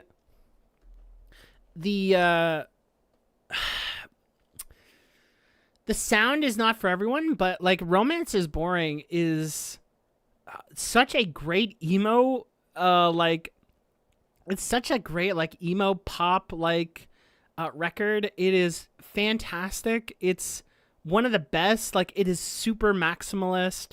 It sounds crazy. The writing is super grief ridden and fascinating. Really great, like, indirect world building at times. And I can't believe it's underrated. I cannot believe this record exists as like nobody talking about it that much. It genuinely blows my mind. The fact that people would dare talk about, like, you know, My Chemical Romance and be like, oh my god, Black Parade, what a fantastic time. Completely agree. Great record. Why the hell is Romance is Boring not brought up? I understand. I don't really like the album cover that much. You know, looks may be deceiving. But fuck, dude, Romance is Boring is so good. I cannot believe it. Yeah, get some good eep, koalas. Thank you so much for joining in. It's been a great time. Man, oh my god, guys. It was so good. It was so good. Romance is Boring. I highly recommend. There is really great times. Maud Finn was the one who decided that they wanted to show me this record, and I have not been disappointed whatsoever. It was really, really good. Getting Killed by Geese. I don't really feel like there's really much I can say about this one that has not been said. It's a great record. I don't love it as much as others, but I think it's fantastic. It's probably their best record. Probably. I think when I first listened to 3D Country, getting into that kind of sound was like the thing that shocked me the most. But this is definitely their best, and it is their most interesting and crazy, man. I think now that we've done this on stream, I think I still do like heavy metal a pinch more, but Getting Killed by no means is full of detail and amazing instrumentation. You know, heavy metal is a bit more intimate. It's even a bit more stripped back, but Getting Killed is just like what a showcase. You know, what a damn fucking ball, a party that they're having. Really awesome stuff. But it wasn't like one of those records that like I was that excited to stream. And so like I just didn't. I did it before the end of the year. I wanted to. And you know, it was still really cool to experience, but you know, Getting Killed was already like talked and glazed like so much. There wasn't too much I could say. This is another one. This actually is really cool to kind of bring up. This is Seeking Darkness by Hremek. I literally re-listened to this. It was for the listening party, but I listened to this before the end of last year. And this, if you don't know Hremek, it is aka Paranoul. They have gone onto a different alias. They wanted to shed their skin of the Paranoul name, or at least do a different switch up. And Seeking Darkness is like kind of like a meta exploration of their sound, as well as like a incredibly abstract Rorschach conversation on like seeking darkness and like if they find anything positive in it or negative in it. And I think like there's a lot of like little details too that can kind of steer you in the way of some context. You know, there's the Oriental sounds and the traditional Korean folk like music, but I think for the most part, it can kind of still be quite vague on where it is exactly going. A lot of interpretations, but it's incredibly visceral regardless. And I think the complexity of dark / light, quote unquote, and again, I know that's super vague for people, is just really fascinating. The industrial noises, the actual scraping of metal, and then orienting it with the traditional, and then like also the ending. It is such an immense record, and God, those drums are sickening. They are sickeningly good. The drums are unbelievable on that project, and I couldn't be more in love with sound. You know, it is really, really, really good. Let's see. We have some more. You shout out Listening Party. It's true. The Listening Party is very nice. I have here also, I'll add another record. It is Middle Spoon by Cheekface. I just find this record really cute. I just find it very endearing, and like I still like quote in my mind, dial 99999. Like, it's just so annoying to some people. I think people hate that song. It's just so goddamn cute to me. The little phone beep. It has like McKinley Dixon on it. I think it sounds really, really fun and funny. What is it? There's this one song being like, I love a rerun. I know what's gonna happen. It's just so fucking nerdy. It's such a nerdy ass record. It reminds me a lot of like, They Might Be Giants, like in the like with Lincoln and stuff like that. It would be something that they wrote, but just a little quirked up, like in the modern era. It's very funny. I think it's very, very endearing. And it's just uncomplicated. There's like a few little funny lines here and there about just like the wind, or like how, what is it? They're such a nice person, but in a good way, in a caring person way. Oh, it's so funny. Okay, I'm going to say this line because I think it is worth bringing up. Obviously, people feel a little bit poisoned, all things considered, with everything that happened. So I'm just going to say this and then move on. But, Let Got Him Sort Him Out by Clips. We did react to it on the channel. I still think this record sounds fantastic. It still is immense world building and strong POV of basically a rich bourgeoisie, like in their element, and like really giving into like strong willpower and hard work pays off, and I made it here, and like kind of dealing with like some of the missteps of racism, the fuck ice line, ice mob. Oh man, that shit's so good. It has, one of Tyler's best features. The beat selection is fantastic. I don't think I like Pharrell Williams as a person, but the beat selection is amazing. It's probably one of his best. And then, it's just a really great sounding record. It makes a lot of sense, but it's a window. It's a great piece of art, but obviously people have been a bit betrayed given everything that happened with the files recently. So yeah, what can you do? So there's that, and then is there something else I can add? Oh, right, I did indeed watch Superman. I thought Superman was good.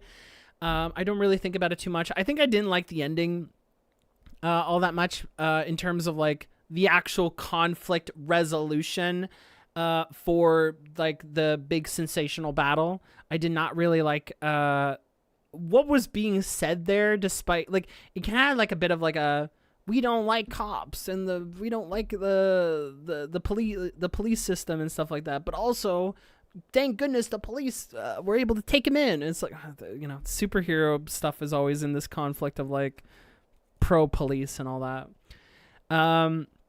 So yeah, there's that. As much as like it has that like whole like, oh, the complex of it is so weird, but then it refrains back on it. It's just very strange. But man, the film is just so fucking fun. James Gunn, he didn't miss fire. It's a great film. Really, really good stuff.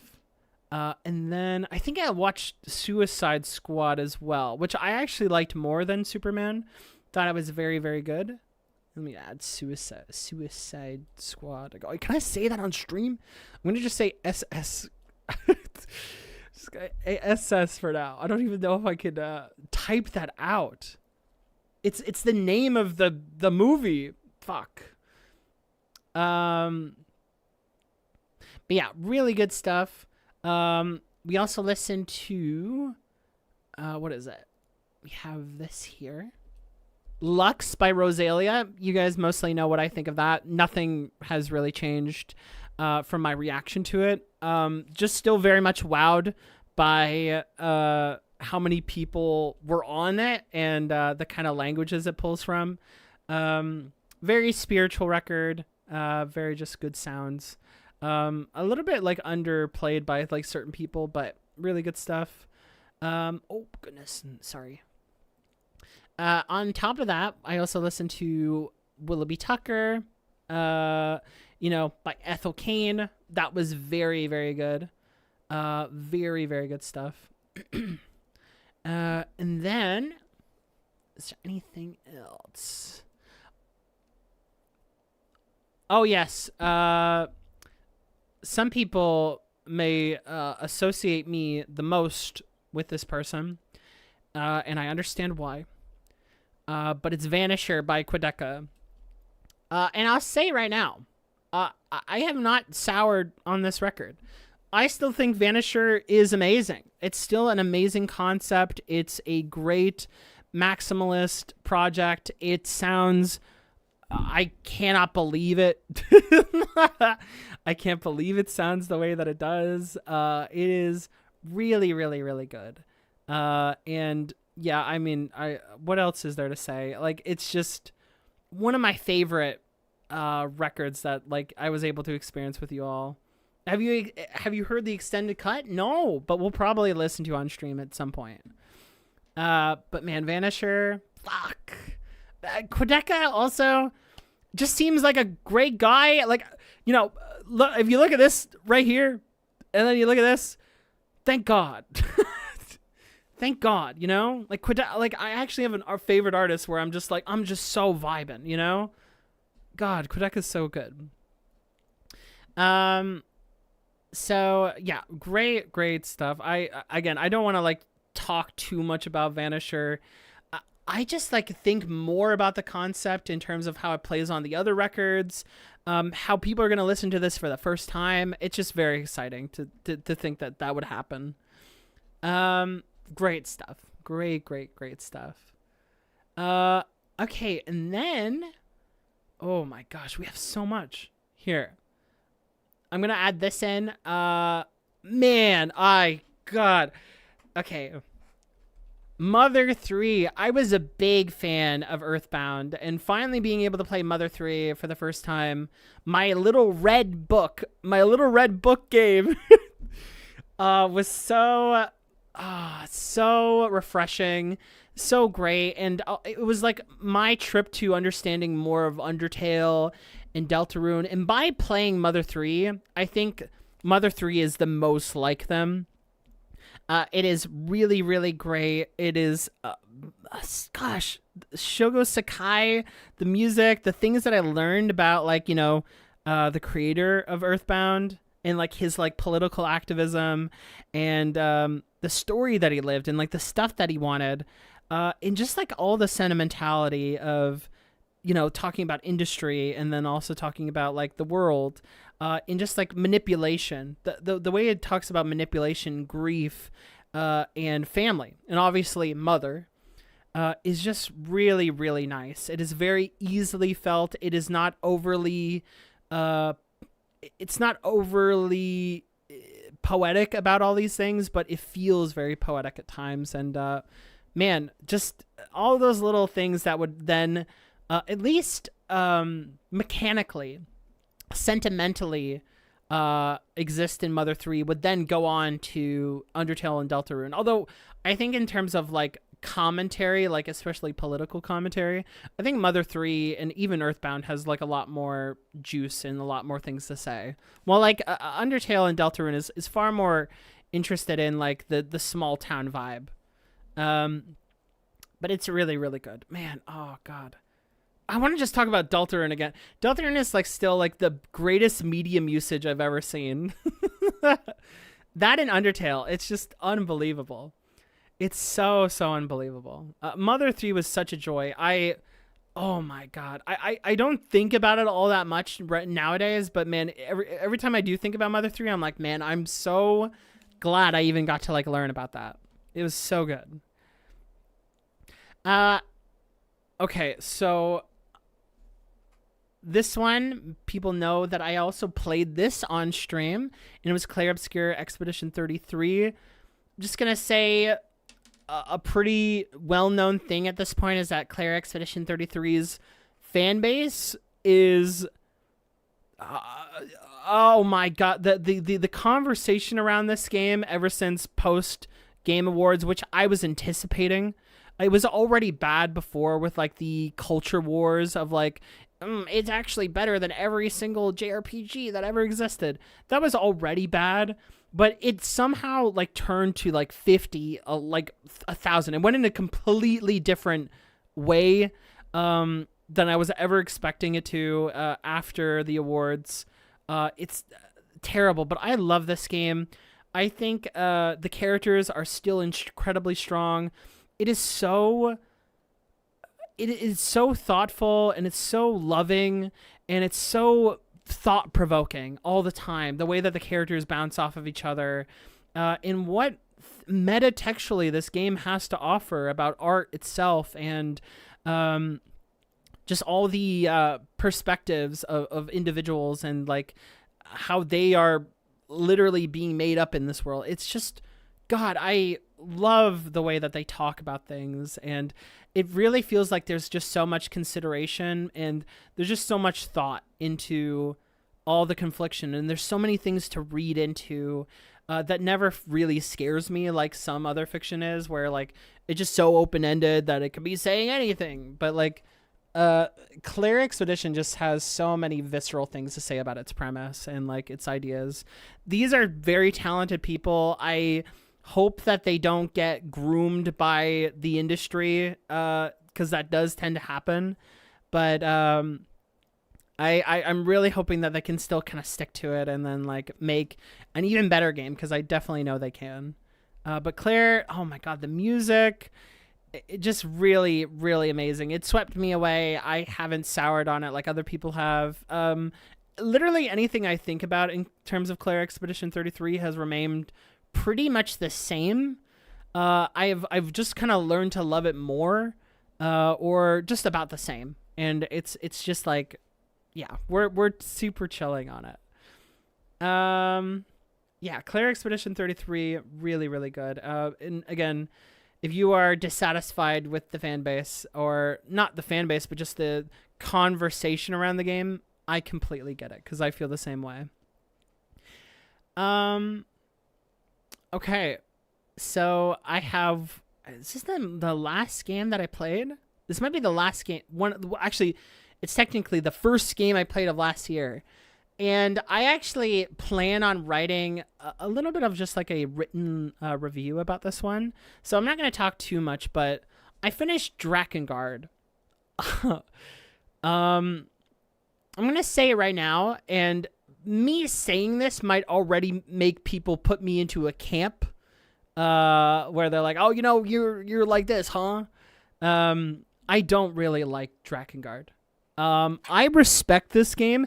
Out of all the games that I dislike, I enjoyed my experience with Drakengard the most. Out of games I did not like playing and I did not experience like very positively, I very much got the most I could out of the game, and I feel very good about that. The conversation that exists in this like game, in like the way that like everyone talks about it, is just very interesting to converse on.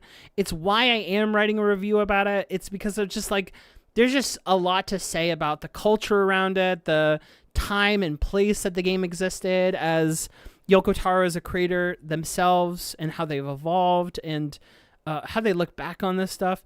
Drakengard is just very bold. It's very out there. It's very... It has like an incredibly strong cult-like fan base. People who don't even like playing the game will be like, that's okay. It's like, it's a part of the storytelling. There's just so much to say about Drakengard, and like, again, to just overview it is like stepping into like a different world. Okay. But I am very excited to go into depth about just the concept of what is being said about this game. I think that there's some major misconceptions about it at the same time. But Drakengard is what a wild game. One thing you cannot take away from it, it is that it is incredibly strange. It is incredibly strange. So yeah, there you go. Did I talk about... is there anything else? I think we might be close to done. I'll shout out my goat because I also listened to this, and this was Wild Beats to the New Year by Sam LRC. Samantha. Just really fun little beats. I enjoyed that quite a lot. A little Christmas present. It was just super comfy. I like that. At least in terms of what I've like heard from her, she went like in a completely different direction than I was anticipating, which is just exciting. So I was very, very pleased by that. I was like rotating that like while I was like doing dishes and like doing like chores. Man, what a time! What a time! It was just very, very comfy. Is there anything else? Is there anything else I'm missing, guys? A Stomach Book. I listen to Stomach Book. I do love Stomach Books, like self-titled.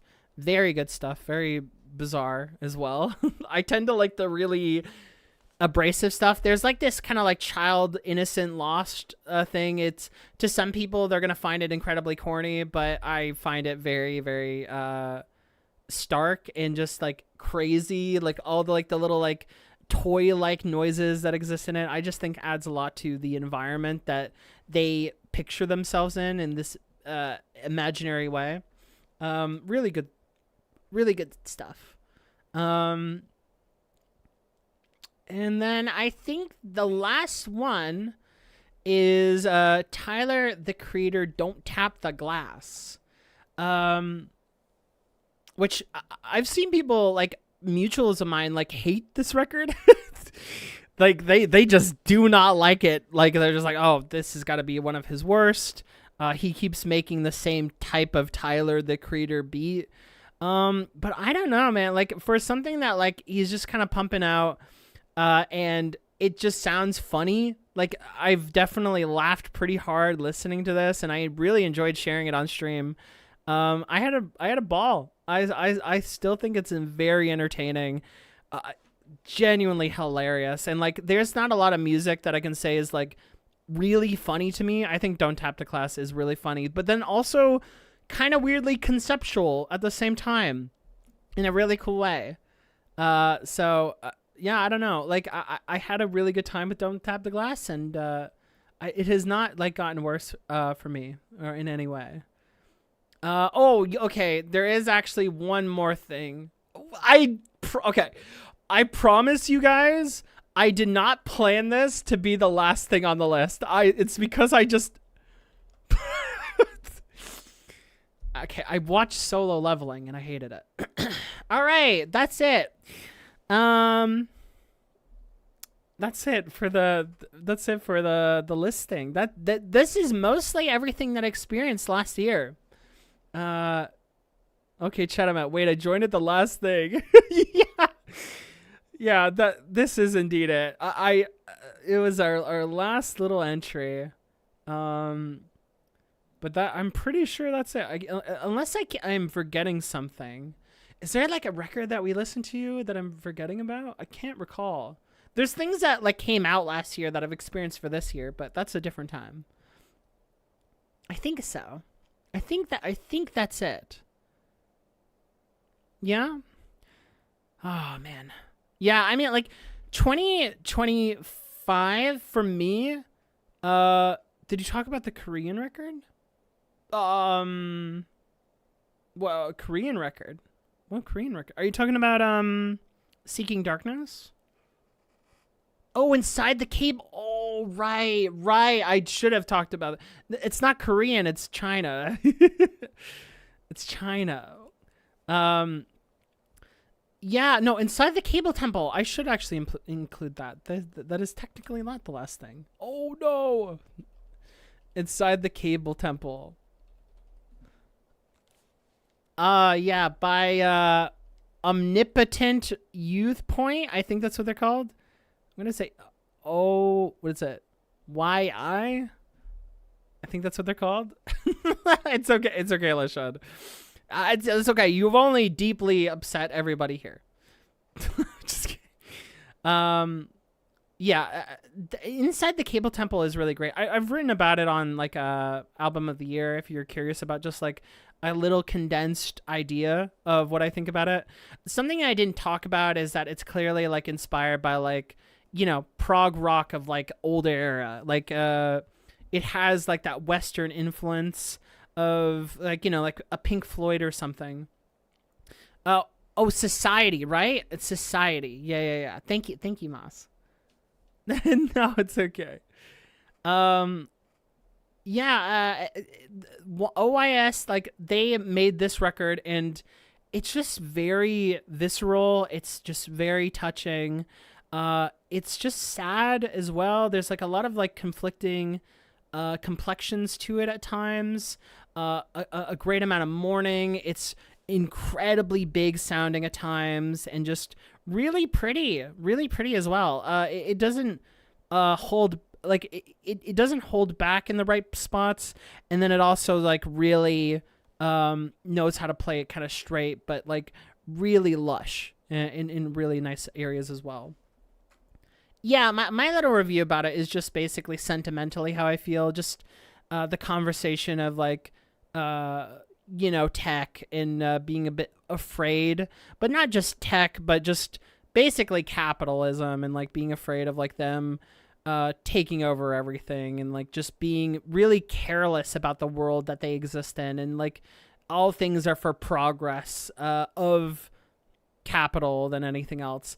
Now, progress, you could see it as like literally that concept that they're just afraid of progress. They are almost a bit, spiritually they might feel maybe in some way that they would like to go back to, and they feel a bit like traditional or reactionary. But I also think like, it's open-ended enough that you can kind of fill in some key blanks or like key aspects, right? So I still think it's like really beautiful. I still think it's like a great sounding record. Of course, like always when it comes to like those kind of conversations, I would like them to go maybe a little bit further, but I still think it's very rich with emotion, and sentimentally you can kind of relate to parts that matter in really cool ways. Yeah, very good. Yeah, thank you, LaShawn. Thanks for posting the review. Yeah, I mean, like, really nice stuff. Really, really good stuff overall. Yeah, good stuff. I won't talk too much about Solo Leveling. Sorry. So yeah, guys, that's the end of 2025. Like I made this. I wanted to come on stream and just kind of like wrap up about like a bunch of things that I've been thinking and feeling in regards to what we listened to, and like some of the stuff that I didn't share on stream. And just to see if you give you guys recommendations or additional thoughts about any of those things. Like, it's out here in the open now. I have, like, of course, a lot of thoughts more on these things, but for the sake of some little bite-sizable parts, you can overview what it is that I've said here. What it was, in your opinion, worse or better in 2024? What was better? Oh, goodness. 2024 is weird. I think Scrapyard is still my favorite of 2024, or the new sound. And then, oh, goodness. Worse? I can't recall anything worse, I'm going to be completely honest. My mind is not... Can people, like, name some things that are bad from 2024? What was bad in 2024, aside from stuff in the world? But, like, what fiction-wise, like, really grinded my gears? I can't recall anything. You read that entirely wrong? Oh. What was worse or better? What did I... Worse or better? I thought that it was like an option. It's hard to say because it really depends on how much attention I'm paying to current music. Oh, yeah, I guess so. Well, okay, what was your question then? I mean, okay, but either way, I don't know what was worse. What was worse? Your opinion, worse or better? Worse or better? What do you mean? Oh, what year was worse than 20? Oh, maybe it's my fault. I meant 2025 better or worse than 20. Oh, like which year did I like more? Okay, I see. Ooh. I think I liked this year more. I think I liked 2025 more. Not I said this year. It's 2026 though. I think it was mostly 2025. Maybe that's recency bias. You're a little drown. Oh God, but yeah. How can I add an album in the list? You can make suggestions. Basically, but this is like my media experiences of the year, not it's not a suggestions list. Just to put out there, unless I misunderstood. Yeah, 2025 was better than 2024 for me. But I mean, like, I feel like if you like sat me down and then like said that you experienced all these things in 2024, what do you think of that? Maybe I would change my mind. But I did have an amazing time in 2025, even if things were kind of like rough at the same time. So yeah, I think I can safely say I experienced more in 2024 than I did 2025. But still, I was still like, it was still really, really cool nonetheless. Yeah, it's okay. It's okay. Yeah, guys, that's basically it. That's the list. Thanks for, listening along and like being curious about, what it is that I thought. And also like, again, I'll say this, that many of these things that you guys already experienced with me, um, you know, with me while I was experiencing them. So, uh, thanks for being on that journey with me and like sharing that stuff with me and like wanting to know what it is that I say at all. Like the fact that you guys care about what I have to offer is just very flattering. That you want to share it, it's awesome. Thank you guys so much. I've been nothing but pleased by the support that I've gotten. um, so thanks guys. Thanks guys. Thoughts on 2026 so far? Oh, for music, I haven't really listened to anything this year. I haven't listened to anything new this year. I've just been re-listening to old stuff. But I will hop on to some really good stuff. I know that the By Storm record is probably going to change my life. So I have a lot of expectations for that. It's been good for music though. In terms of 2026, in terms of stuff that I've experienced, Witch Hat Atelier is still very strong. Heavy metal has been great. Silk Song, I finally finished Silk Song this year. And I thought it was amazing. It's genuinely one of the best games I've ever played. And then, I think, is there anything else? Probably not. Oh, I watched Sinners. Sinners was really good. Sinners was very fun. I watched Marty Supreme. I liked Marty Supreme. Sinners was amazing. Super theater.